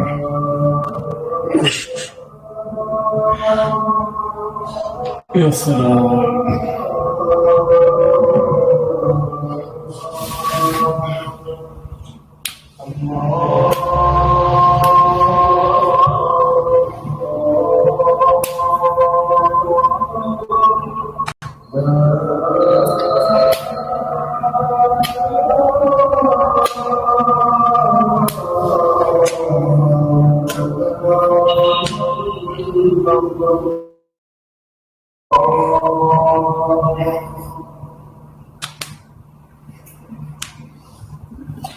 ماشي يعني عندنا መጀመሪያ አሰላሙ አለይኩም። ወአለይኩም ሰላም ወራህመቱላሂ ወበረካቱ። በጣም ነው የምወደው ወንድሜ፣ ወላሂ በጣም ነው የምወደው። የሆነ ጥያቄ ነበረኝ። እሺ እሱ እኔ ዩሮፕ ነው የምኖረው ታውቃለህ። በዚህ ሰላት ላይ በጣም ተቸግሬያለሁ። እሺ እና እኔ የምሰራበት ቦታ እንደ ኢትዮጵያ ለምሳሌ እኛ ሀገር አሁን ዙሁር እንደ ኢትዮጵያ 6 ሰዓት ተኩል ላይ ነው። በመስጊድ በጀማ ነው ሰግጄ የምገባው። ስራ በ8 ሰዓት ተኩል ነው ጀምሮ እንደ ኢትዮጵያ ማለት ነው። ከዛ አስር ደግሞ 9 ከ10 ምናምን ነው የሚገባው። እኔ ደግሞ እዛ ስሄድ 8 ተኩል ላይ አስሩን ዘግጄ ገባለሁ እና አረቦቹ ምናምን እንደዛ ነው የሚያደርጉት። እኔም እነሱን ተከትዬ እንደዛ ያደርግ ነበር። ከዛ አሁን እንደዛ አይቻልም ምናምን የሚል ነገር ሰማሁ። እንዴት ላድርግ እስቲ? እሺ በዛው ባለበት ሀገር ወቅቱንና ጊዜውን ጠብቆ አዛን የሚደረግበት መስጂድ ካለ በዚያ ነው መስገድ ያለባችሁ። መስጂድ ከሌለም በዚያው ባለበት ሀገር ነው ወቅቱ የሚወሰነው። በሌላ ሀገር በምትኖርበት አይደለም፣ በሌላ ሀገር በሚኖሩበት አይደለም። እንደዚያው እንደ ሀገሩ ወቅትና ጊዜ በዚያ ነው መስገድ ያለበት። የአምስቱን ወቅት ሶላት ጊዜያቶች ጠብቀው የሚሰግዱባቸው ጊዜያቶች በእነዚያ ወቅት ነው መስገድ ያለባቸው። አዎ እንደዛ ነው፣ ግን አይፈቀድልንም። አሁን እንደ ስራ ከጀመረ ሰላም አይፈቀድልን ሰግጄ ገባው። እሺ ወንድም ከስራችሁ ጋር የሚጋጭ የሆነ ስራ ካለ ማን ነው ከሶላታችሁ ጋር የሚጋጭ ስራ ከሆነ አንደኛ የመጀመሪያው መንገድ ምንድነው? አሰሪያችሁን ማስፈቀድ፣ ጊዜውን ጠብቀን እንደሰግድ ይፈቀድልን ብላችሁ ከፈቀደላችሁ ሰይ። እንዲህ ካለ ግን የሶላትን ጊዜያት እያሳለፋችሁ መቆየት የለባችሁም። ሌላ ስራ መቀየር ነው ያለባችሁ። ከሶላታችሁ ጊዜ ጋር የማይጋጭ የሆነ ስራ እንደሆነ ብላችሁ ፈልጉ።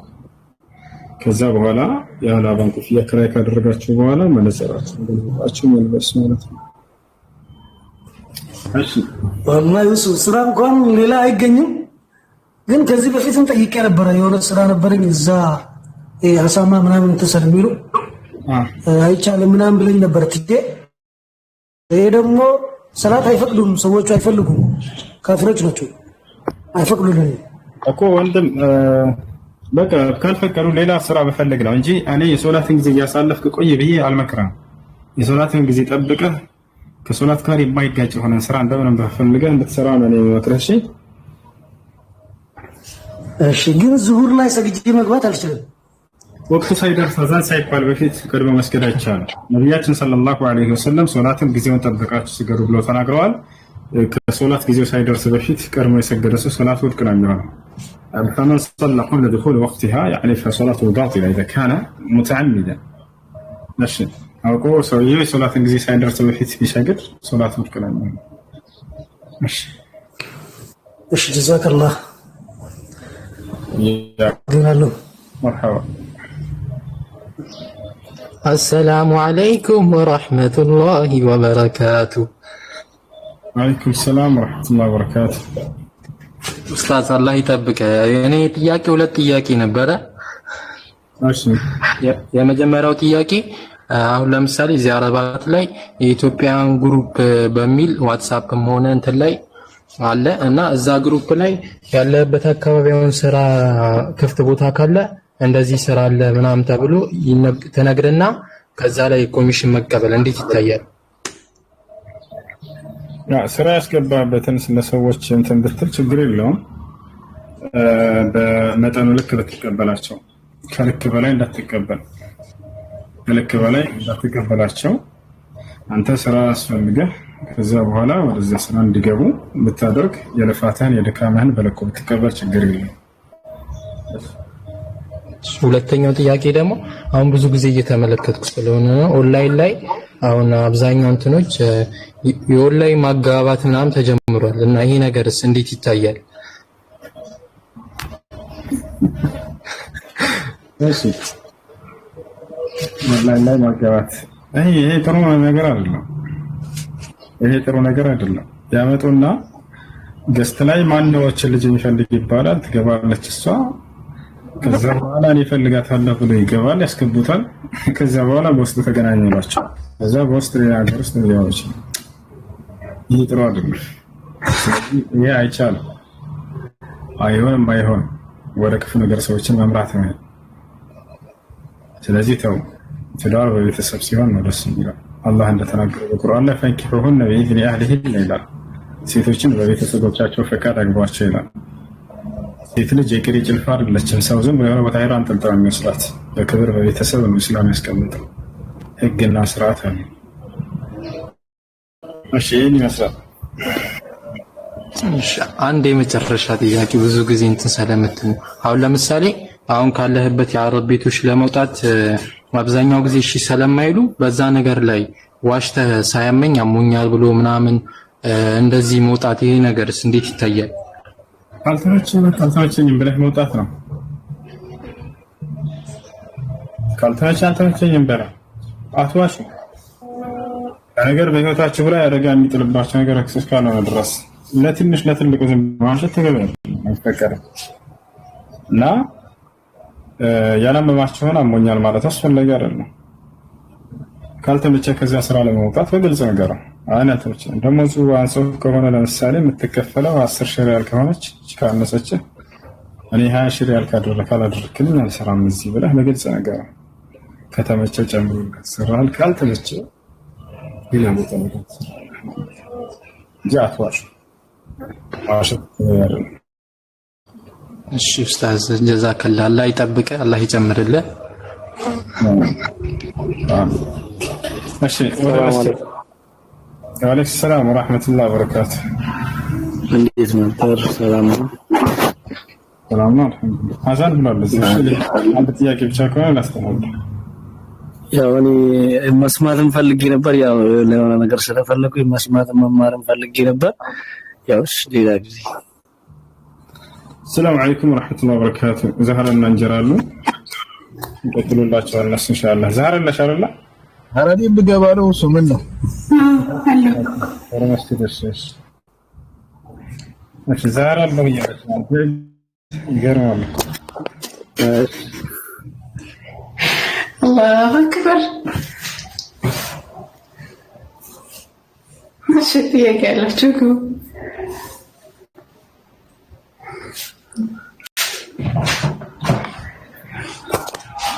ሰላም እንዴት ነሽ? ሰላም አለሽ? እኔ ገበላ ሀያል ጌታላ እኔ ክርስቲያን ነኝ ወይ? እሺ አልኩኝ። ብዙ ሰዓት የሆነ ጓደኞቼ ሙስሊም ናቸው። ከዛ እነሱ መስጊድ ምናምን እንዲገቡ ስሉ እነሱ አድርሼ እነሱ እስከሚወጡ መስጊድ ጋር ጠብቄና በረከትን ምግብ አንስገድ ምናምን ስለኔ ደግሞ ችግር እናንተ ግቡና ለኔ ዱዓ አድርጉልኝ ምናምን አለ። ከዛ አሁን ደግሞ የሆነች ሲክጂ ነበር። እኔ ሙስሊም አልሆንም፣ ያው እሷ ደግሞ ሙስሊም መሆንን ትፈልጋለች። እኔ ደግሞ ሙስሊም ሆናለሁ፣ ችግር የለውም እናውራ ብዬ ምናምን ነበር ማውራት ይፈልጋል። ከዛ አሁን ግን ተጣልተናል። ለዛ ስለማንተ ማለት ሰላም ወቅና ለሷ ብለህ ሳይሆን እስልምና ነው ወቅና ሰላም ለግድው የሚያስተምረኝ ሰው ያስፈልጋል። ከጎኑ ነው እኮ ጠይቃ አሁን ጥያቄዎች ካሉ አንተ ትምህርቶች ምናምን እኔ እልክልሃለሁ። ፎሎ አድርገኝና በውስጥ ኢንሻአላህ እልክልሃለሁ ትምህርቶችን ስለስልምና በደንብ አድርገህ የምትማር መሰረታዊ የሆኑ ትምህርቶችን እልክልሃለሁ። ፒዲኤፎችም እንደዚሁ። ግን እንደ ጥቅል ደግሞ ጥያቄዎችን በምታነብ ጊዜ ጥያቄ የሚፈጥረብህን ነገር ማንኛውንም ጥያቄ እዚህ መጠየቅ ትችላለህ። አሁንም ጥያቄዎች ካሉ መጠየቅ ትችላለህ። እሺን ጥያቄ ደግሞ እየሰማሁ ነበር። ያው ትምህርት ደስ ይላል። በዚህ ቀጥሉ እናሻል። መርሃባ። እሺ ፎሎ ላድርግህና በውስጥ አናግረኝ። ጻፍልኝ ፎሎ ባክ መልስና መሰረታዊ የሆኑ ትምህርቶችን ሸር አድርገህልህ ኢንሻአላህ። እሺ ጥያቄ ያላችሁ ሙስሊም ሆነ ክርስቲያን ጥያቄ ያላችሁ መግባት ትችላለች። ማለትም ንጽጽር ጥያቄ ያላችሁ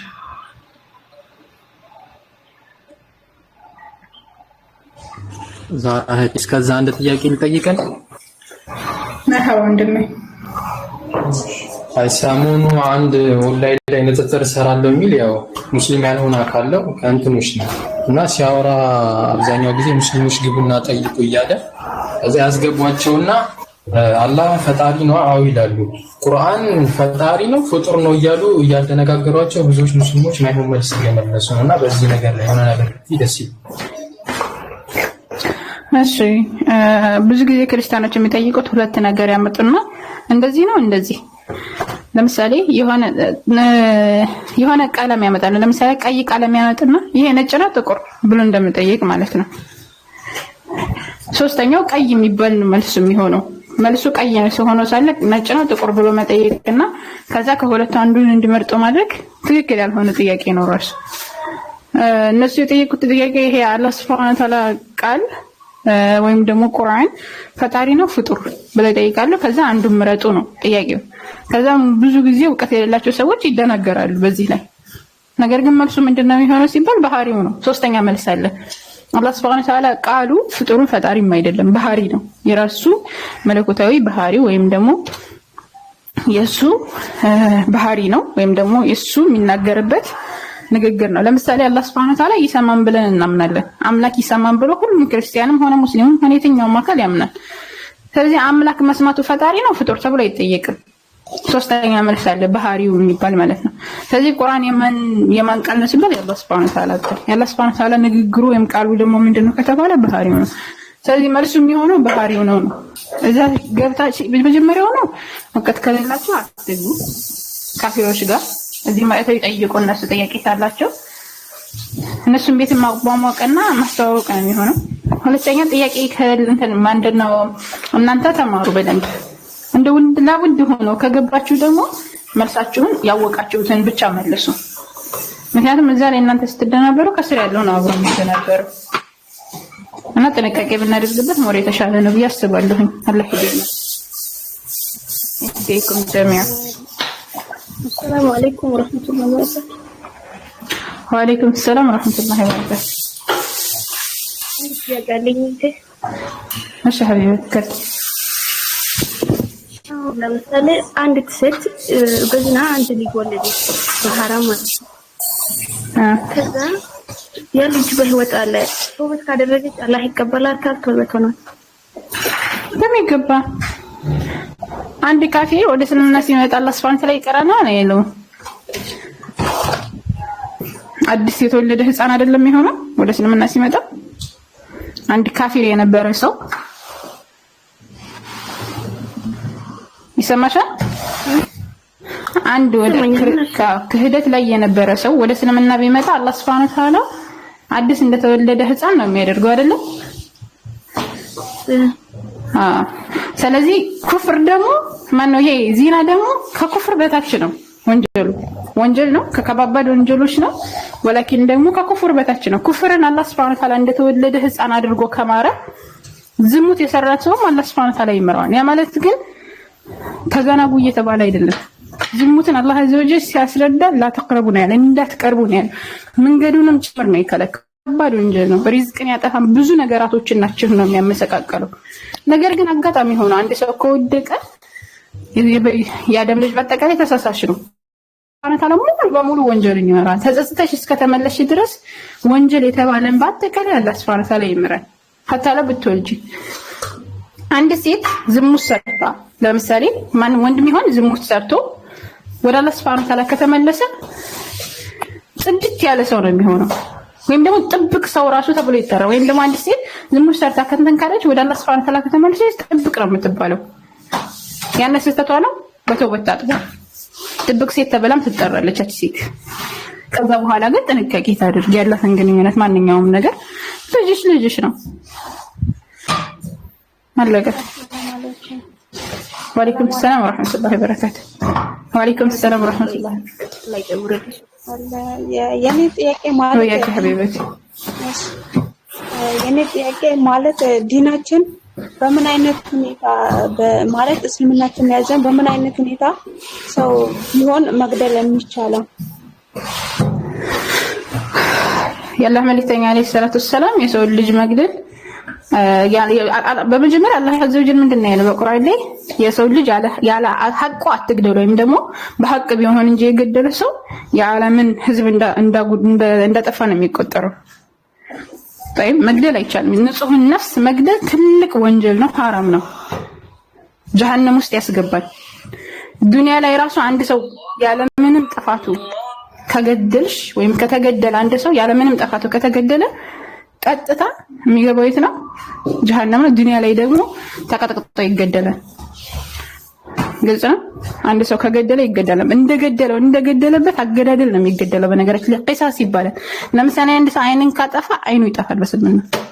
የሰው አይን ያለ ግባብ ካጠፋ አይኑ ይጠፋል። ከገደለ ይገደላል። እንዳገዳደሉ በስለት ከገደለ በስለት ነው የሚገደለው።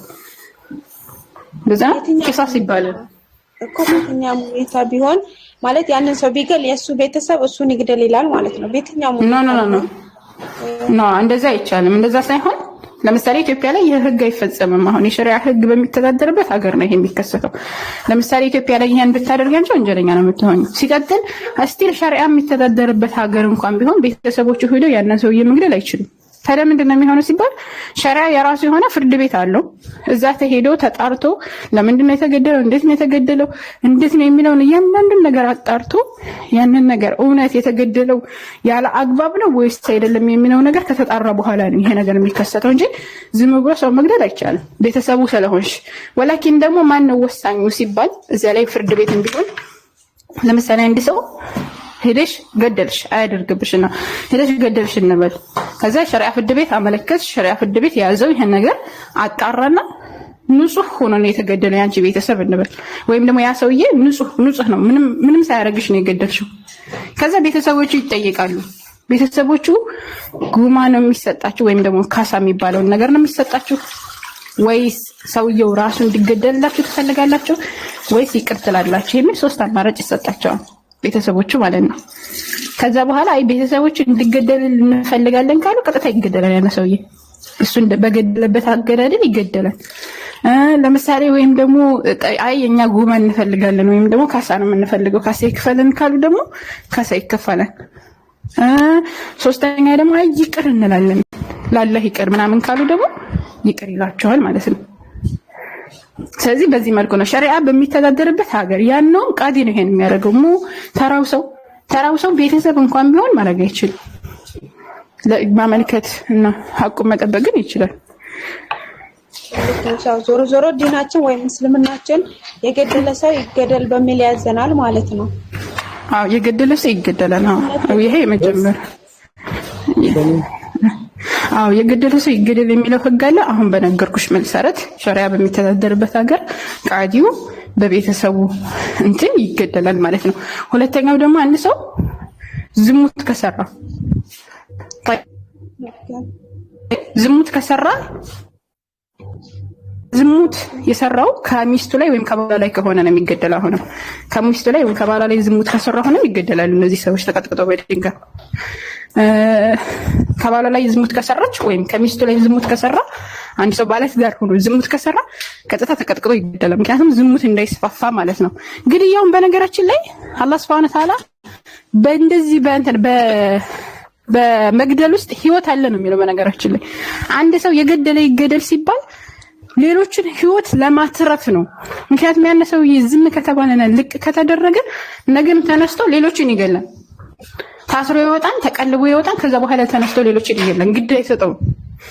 ስለዚህ አላህ Subhanahu Wa Ta'ala ይሄን ህግ ያቀረበው የሌሎች ህይወት እንዲጠበቅ ነው። አላህ ይሄን ህግ ያስቀምጠው። በዚህ መልኩ ይገደላል። እንደዚሁም ደግሞ ዝሙት የሚሰራ ሰው ባለትዳር ሆኖ ቀጥታም ተቀጥቅጦ ይገደላል። ሶስተኛውና የመጨረሻው ዝሙት የሰራ እንደዚሁም ደግሞ ከእስልምና ከእስልምና ወጥቶ ደግሞ ጀማዓውን የሚከፋፍል ከሆነም ብለው የሚያብራሩ አሉ። እሱም እንደዚሁ ይገደላል ማለት ነው። ሌላው ደግሞ ጦርነት ላይ አሁንም ይገደላል። ለምሳሌ ጦርነት እየተታኮሱ እያለ ሊገልሽ ከመጣ ትገያለሽ። ሌሎችም ግድያዎች የሚከሰቱበት ሁኔታ አለ። ለምሳሌ ራስን ለመከላከል አንድ ሰው ለምሳሌ አንድ ሰው ሊገልሽ ከመጣ ራስሽን እንድትከላከይ ተፈቅዶልሻል። ራስሽን በምትከላከይበት ሰዓት ልትገዩ ትችያለሽ። በዚህ ሁኔታ የሚፈቀድበት ሁኔታ አለ ግድያ የሚባለው ነገር። ወላኪን ንጹህ ነፍስ ግን ያላግባብ መግደል ትልቅ ወንጀል ነው፣ አይቻልም ነው።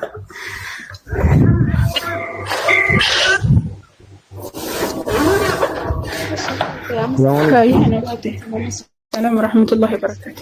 በኔ ሰላም ነሽ? ምስጋና ይገባል ሀያል ጌታ አላህ Subhanahu Wa Ta'ala ሰላም ነው።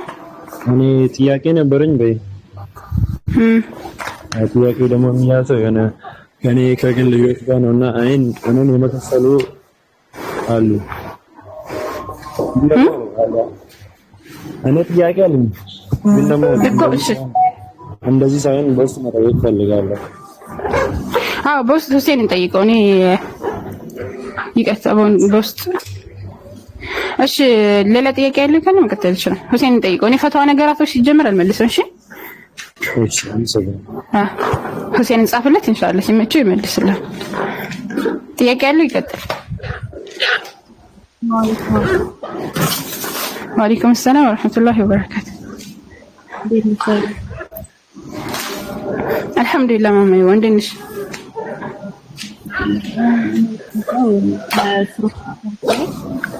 ها؟ اليومي ومن ساعة اليوم ولنا الصلاة. من أشي؟ سورة الكهف لاي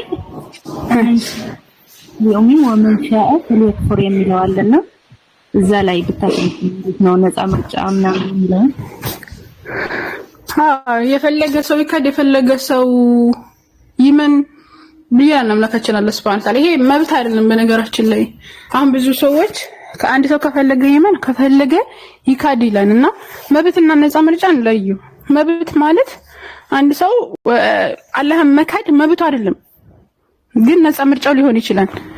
መብቱ ምን አንድ ሰው አላህ Subhanahu Ta'ala የፈጠረውን አምላክ የመካድ መብት የለውም። መብት ማለት የማትጠይቁበት ነገር ማለት ነው። የማትጠይቁበት ነገር ያንን ነገር አደረጋችሁት። ለምሳሌ ቀይ ወጥ ተቀምጦ እናንተ በአልጫ መብላት መብታችሁ ነው። አላህ አይጠይቃችሁም በዚህ ነገር። ነገር ግን አላህን የመካድ መብት የለውም አንድ ሰው። ታዲያ ምንድነው ያለው ሲባል ነፃ ምርጫ። ነፃ ምርጫ ደግሞ ምን አለው? ኮንሲኩዌንስ አለው። አንድ ሰው ከአላህን ከካደ ገሃነም ይገባል። አላህን Subhanahu Ta'ala ካመለከ ደግሞ ጀነት ይገባል። ሁለት ምርጫ ነው ያለው።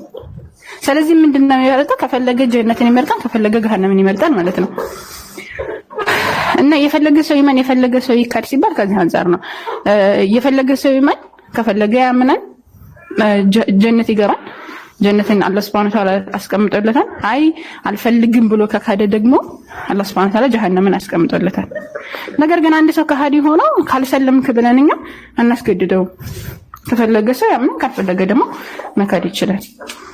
ያን ነገር ነፃ ምርጫው ነው እንጂ መብቱ አይደለም።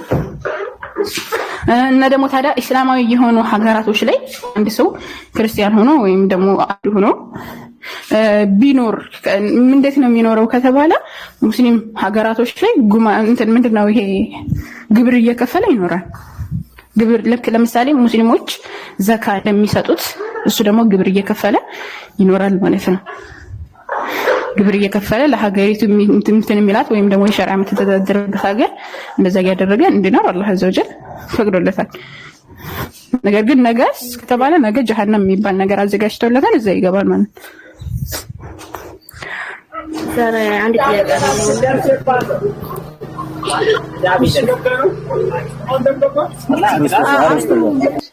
አብዱ ነው ይሰማል ሐቢበቴ።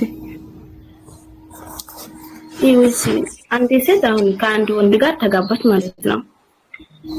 ከተጋቡ ሳትወልድ ከተፋታች የራሷን መህር ከሷ ትፈልጋለች ወይ አትፈልግም? ሁሴን ሲመጣ ይመልስልሻል። እሺ ቆንጆትዬ።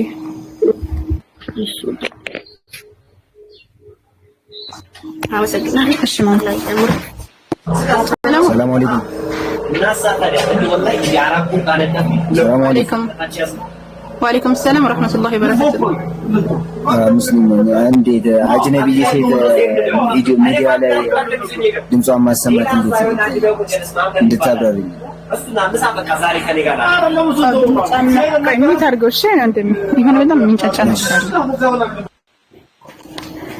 እሺ የሴት ድምጽ በተመለከተ ብዙ ሰዎች የሚያስቀምጡት ነገር አለ።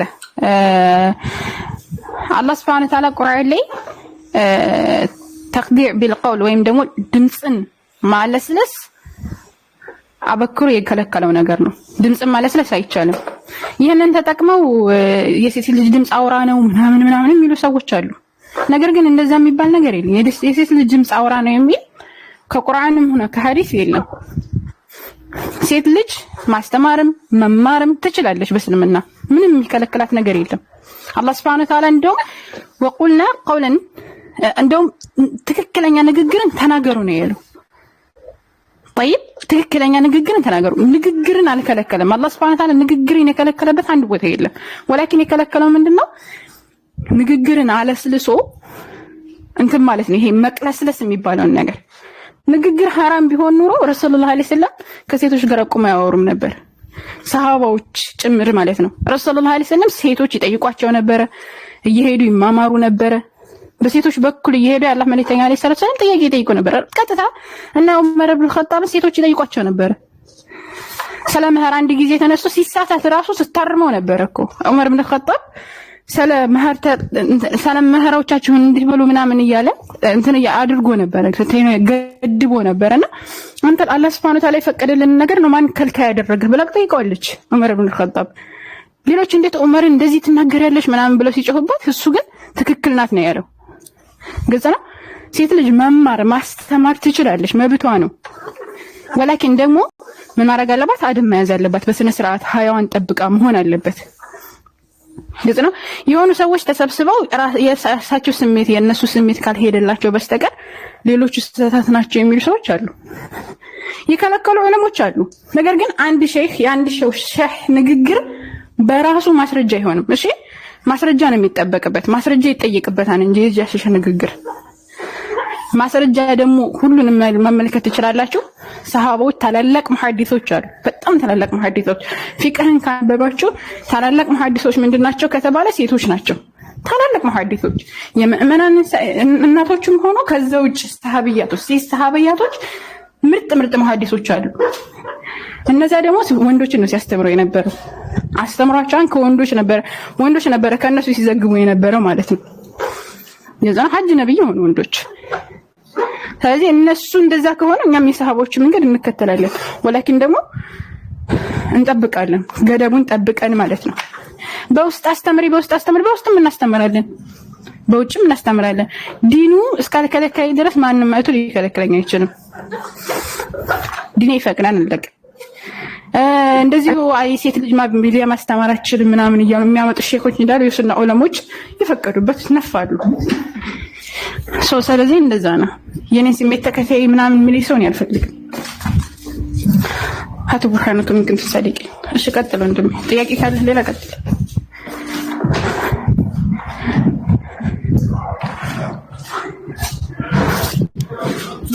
ሰላም አለይኩም ወራህመቱላሂ ወበረካቱ። ወአለይኩም ሰላም ወራህመቱላሂ ወበረካቱ። ሰላም ነው። ምስጋና ይገባል ሀያዬ አላህ Subhanahu Wa Ta'ala። እሺ ሰላሙን እናስቀድመው ወንድሜ። እሺ ይቅርታ በጣም ሰላሙን ይቅደምና ከዛ እናንተ ተከተላላችሁ። እሺ ሰላሙን አለ ሰላሙን። እሺ ቀጥል ወንድሜ ሰላሙን ከልክ መርሐባ። ሸህ ጥያቄ የጁምዓ ሶላትን በተመለከተ ነው። የጁምዓ ሶላትን በገጠር አሁን ባለበት አካባቢ እኔ ከስንት በላይ ከ10 ማዕል ባሆነ አካባቢ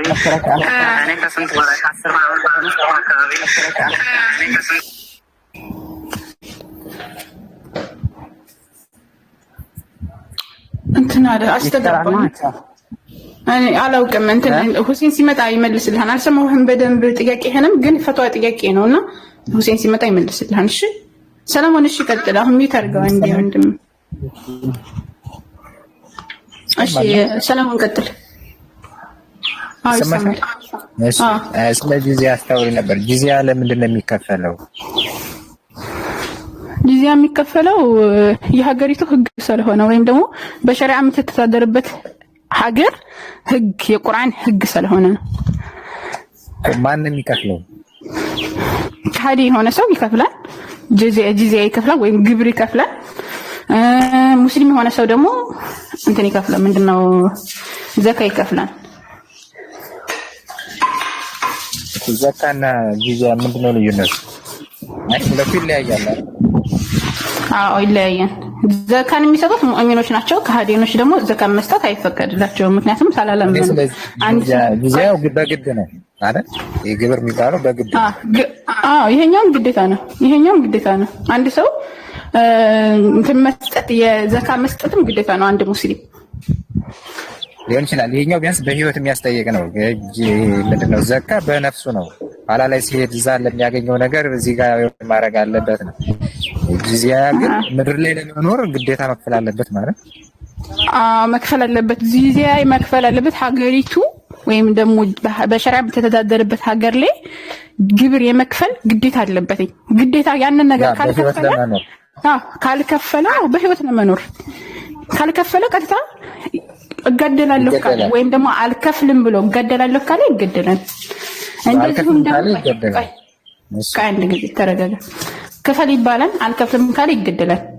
አንድ ሙስሊም ግብ ምንድነው ዘካ አልሰጥም ካለ ይገደላል። ይሄም ሙስሊም ከሆነ ዑመርም ይሄንን ደግሞ አቡበከር ረዲየላሁ ዐንሁ አድርገውታል። አንድ ሰው ይሄ ግብርን ማነው እንትን አልሰጥም የሚሉ ሰዎች እገደላቸዋለሁ ብለዋል። ዘካን አልሰጥም የሚሉ ሰዎች ምክንያቱም ግዴታ ስለሆነ ማለት ነው። እሺ ለማን ነው የሚከፈለው? ለአላህ ነው? ለሙስሊሞች መሪ ነው የሚሰጠው። አዎ ለአላህ ለመልእክተኛው ተብሎ ተገልጿል። ግን አላህና መልእክተኛው የተባሉ ምንድነው ከተባለ ለነሱ ገቢ ስለሚሆን ሳይሆን ለሙእሚኑ ወይም ደግሞ ለእስልምና ስለሚውል ነው። የአላህን ዲን ስለምናገለግልበት ነው እንደዛ የተባለ። አልገባኝም። ለአላህ ሲባል አላህ Subhanahu Wa Ta'ala ግብሩን ስለሚወስድ አይደለም። طيب የአላህ Subhanahu Wa Ta'ala ዲን ስለሚገለገልበት ነው ያንንተ ለአላህ ይሰጣን ሲባል የአላህ Subhanahu Wa Ta'ala ዲን ስለሚገለገልበት ወይም ደግሞ ምስኪኖች መረዳት ያለባቸው ሰዎች በሸሪዓ የሚተዳደር ማንኛውም ነገር ሸሪዓ የሚተዳደርበት ነገር ስለሚከፈል ለአላህ ተባለ። ምክንያቱም የአላህ ዲን ስለሆነ የአላህ ዲን ለምሳሌ አላህ Subhanahu Wa Ta'ala ያው በግድም በጉልበትም ተቀበይና ከዛ ለቸገረው ሰውዬ ትሰጫለሽ። አዎ ግዴታው ነው መክፈል አለበት ሲኖር እዛች ሀገር ላይ። ኢትዮጵያ ላይ ነው ወላ ምንም ኢትዮጵያ ላይ ሄዳል። ባይብል ላይ እንደዛ አይነት የለም እንደ ወገናችን። ባይብል ላይ አንድ ሰው ግብር ካልከፈለ በህይወት የመኖር መብት አለው። አው ሲመጣ እንዴ ወደ ችግር የለም። እሺ በህይወት የመኖር መብት አለው ሰለሞን። አንድ ሰው ግብር ካልከፈለ በእስራኤላውያን ህግ መሰረት እግዚአብሔር ያመጣው ህግ ማለት ነው።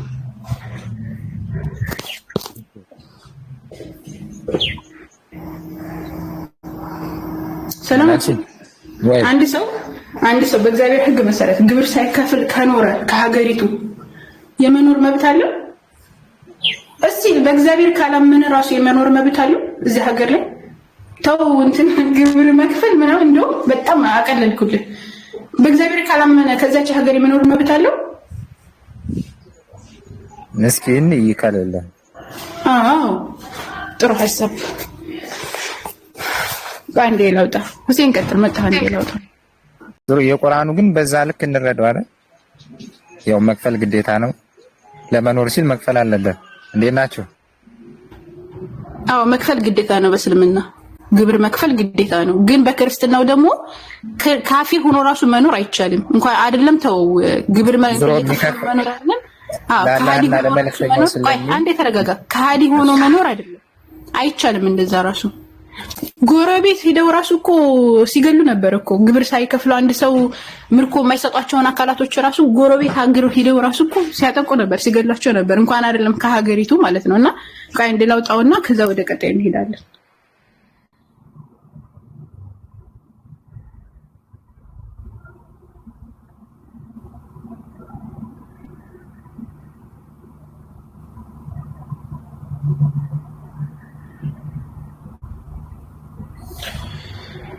يا سلام يا سلام يا سلام يا سلام.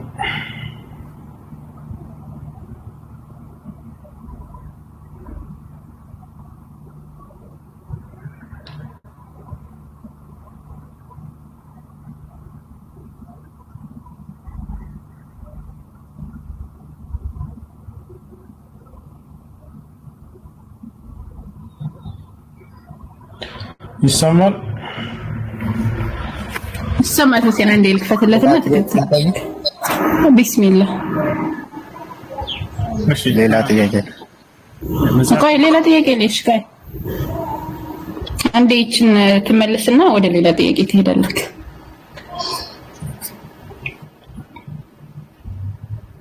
ኦኬ እንትን አለብኝ አተለቀው በደንብ እሺ።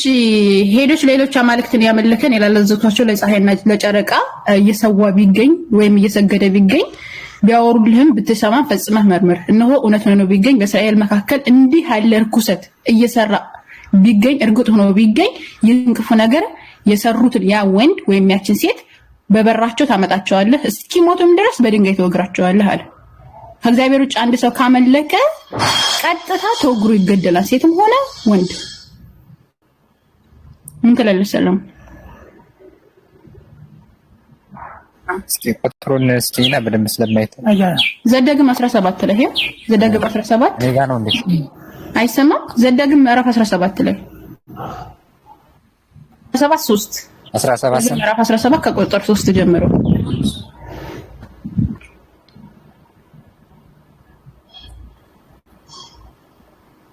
እሺ ሁሴን ቀጥል።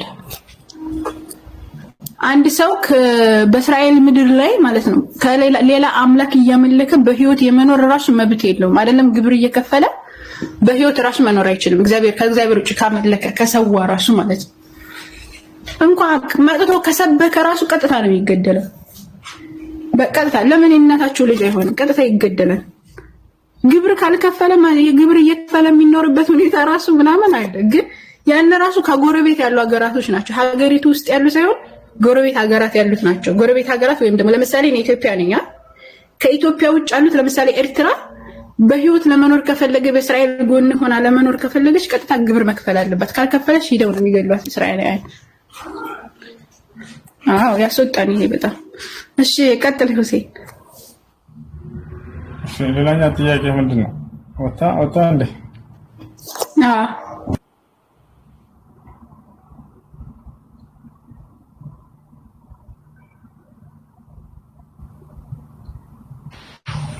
السلام عليكم ورحمة الله وبركاته.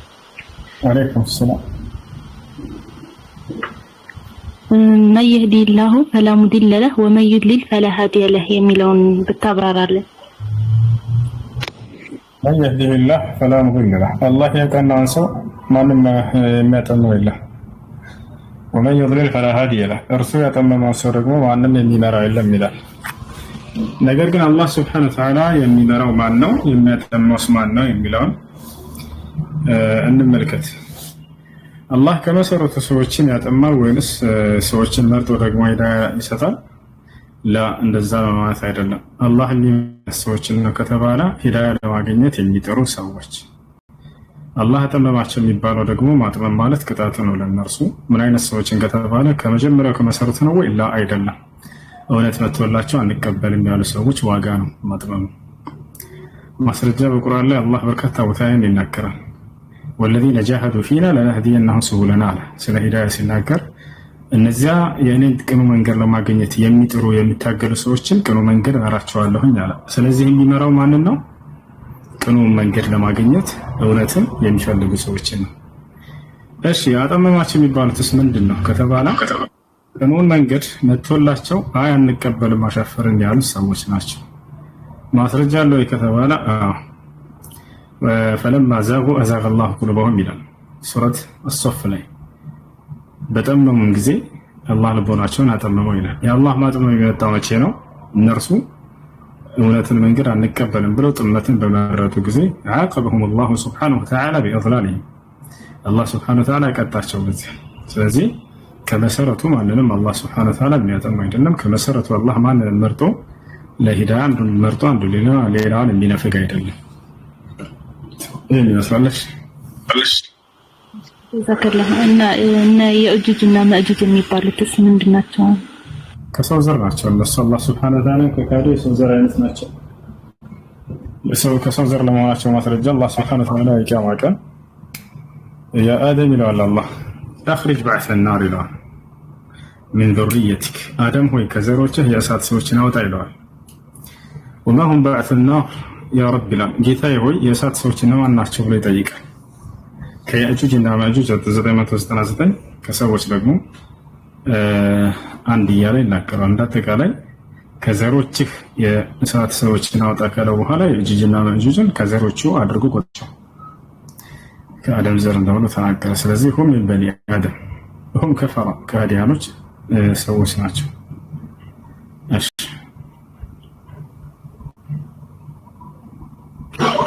አንድ ልጨምርና በቲቪ አዛን ሲደረግ እንደ ማንኛውም ነው ግዴታ የተደረገው ልንመልስ لا አይደለም በአቅራቢያቸው የሚገኝ መመለስ ግዴታ የሚሆንባቸው ከዛ ውጭ ያለው ግዴታ አይደለም። ያም ራሱ ሱና ሙአከድ ነው ጠንካራ ከሚባሉ የሱና አይነቶች እንጂ ዋጅብ አይደለም። እሺ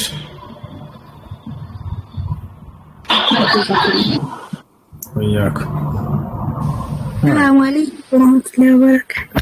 وعليكم السلام ورحمة الله وبركاته. እሱ እኔ አጎቴ ሙቶ ነበርና በፊት አልናገርም። እኔ ከቤተሰብም ጋር አይገናኝም አይናገርም እና ሁለታ ነበረ ሙቷል ምናምን ያሉት እና ሰደቃ እንዴት አድርጌ ነው የምሰጥለት? ከቤተሰብ ጋር ሰደቃ ብሰጥለት ያኔ እነሱ ቤተሰብ ዛ ሰደቃ ምናምን የሚያወጡት በእንትን ነው ጫት ምናምን እንደዚህ ገዝተው እንደዛ ነው። እዛ ላይ ብር ብጨምር እንዴት ነው ወይስ ለብቻ እንዴት አድርጌ ነው የምሰጥለት? ደግሞ ገና 18 ዓመት አልሞላቸው። ለጫት ምናምን የሚያወጡት ከሆነ ያን ገንዘብ ለሌላ ለድሃዎች መስጠት። ልጆቹ እንዳልሻቸው የተቸገሩ ልጆች ከሆኑ እነዚህ ልጆች ንገሪያቸውና ለጫት ምናምን ከሚሆን ለእናንተ ይሄን ገንዘብ ልስጣቸውና እናንተ ተጠቀሙበት ብለሽ ሐላል ለሆነ ነገር እንዲጠቀሙበት ለነሱ መስጠት ትችላለሽ። ሰደቃ ይሆናል ለልጆች መስጠት ራሱ። ያኔ ልጆቹ በግላቸው ማጥፋት አይችሉም። ገና ቢያንስ የ4 ዓመት የ6 ዓመት አንድ ደግሞ የ2 ዓመት ናቸው። እንደሱ ከሆነ ለሌላ ለድሃዎች ስጭላቸው። ለቤት ተሰጥቶ ለጫት ምናምን የሚያውሉት ከሆነ ለዚህ አይሰጥም። ነገር ግን ሌላ ለተቸገሩ ድሃዎች ለቅርብ ዘመዶች ላጎት ላክስትሽ ምናምን እንደዚህ ካሉ በሱ ስም ሰደቃ ስጭላቸው። እንዳው ይደርሳል። ዝምድናንም በመቀጠል አጅር ታገኛለሽ። ነብያችን ሰለላሁ ዐለይሂ ወሰለም الصدقة للقريب صدقة والصدقة للبعيد صدقة وصلة አሉ። ሰደቃ ሰፈራውን እንደዚህ የተቸገሩ የሚረዳቸው የሌሉ ደካማ እናቶች ምናምን አሉ። አሁን ለነሱ ብሰጥ ሲሆነ ይችላልሽ። እሺ ያው ሄረ እሺ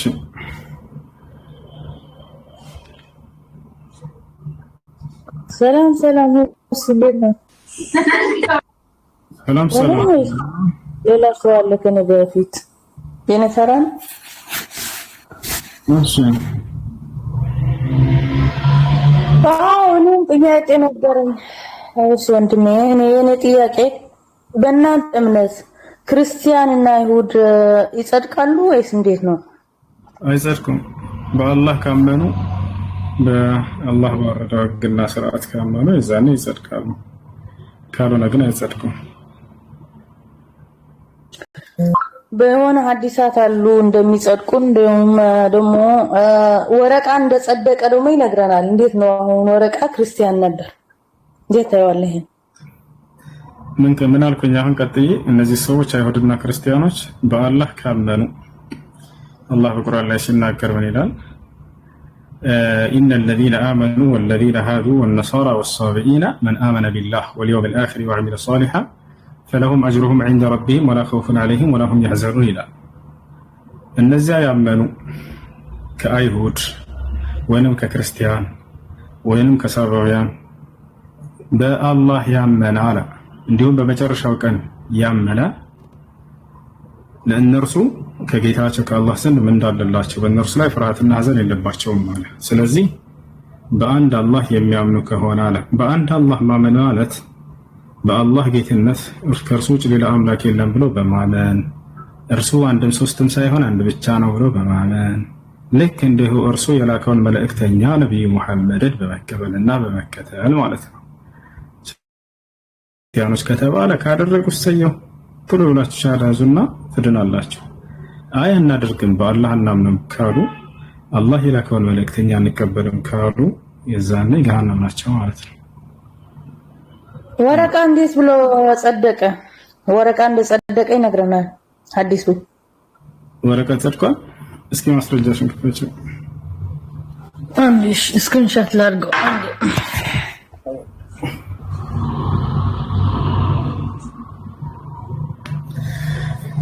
እሺ ጥያቄ አለሽ ከላይ? السلام عليكم ورحمة الله وبركاته. السلام ورحمة الله وبركاته. ደህና ናችሁ ወንድም ሁሴን? ያለ አልሐምዱሊላህ። ማሻአላ እኔ ዛህሩ ፈልጊያት ነው በውስጥ እንድታናግረኝና ትምህርቶችን መከታተል ስለምፈልግ እስቲ እሷ ከነገረችኝ ብዬ ነው። ሌላ ጥያቄ የለኝም። ባረከላሁ ፊኩም። እሺ ዛህራ አናግራት። ማን የትኛው ናት? ይስራ እኔ ነኝ ዛህሩ። ሰላም አለይኩም ወራህመቱላሂ ወአለይኩም ሰላም ወራህመቱላሂ ወበረካቱ። ሀቢበቲ በስ ታውሪኝ ፎሎ ባክ የቴሌግራም ቁጥርሽ ላክልኝ። እሺ ዛህሩ ልክልሻለሁ። ማሻአላህ ኸይር ወይያ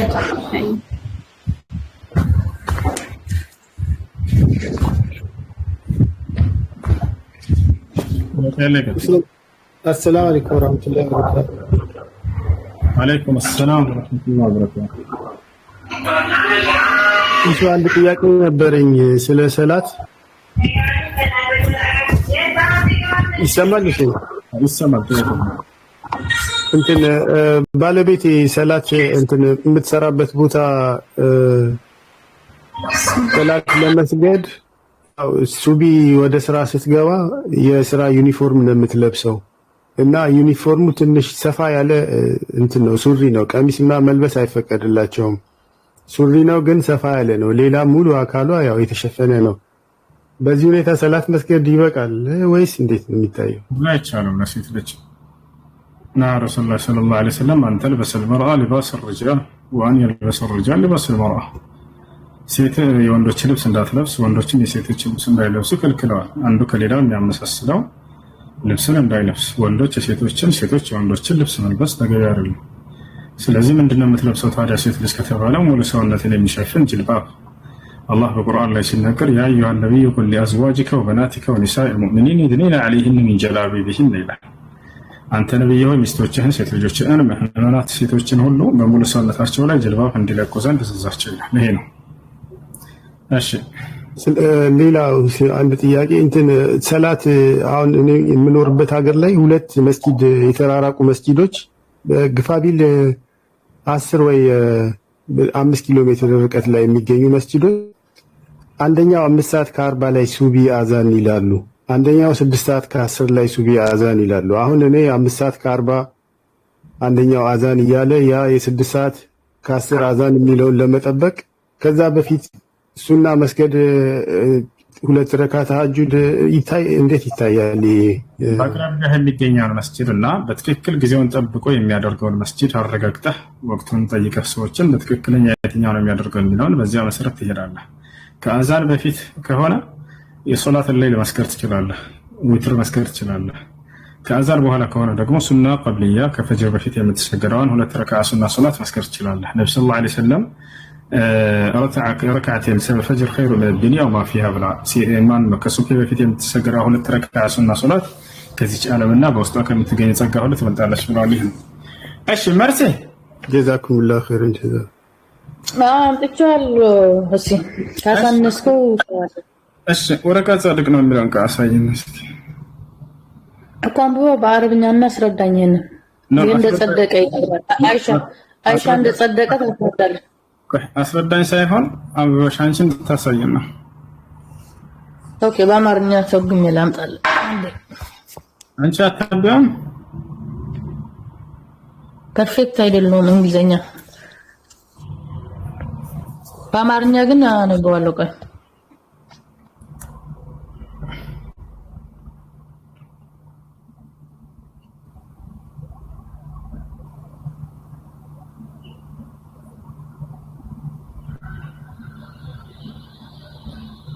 በተረስኩባቸው ልጆች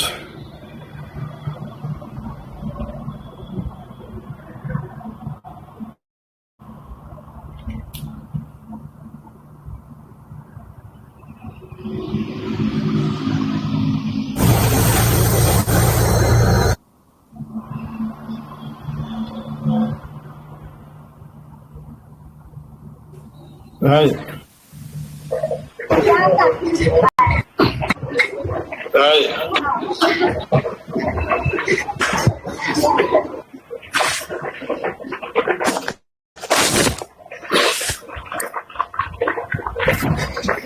እሺ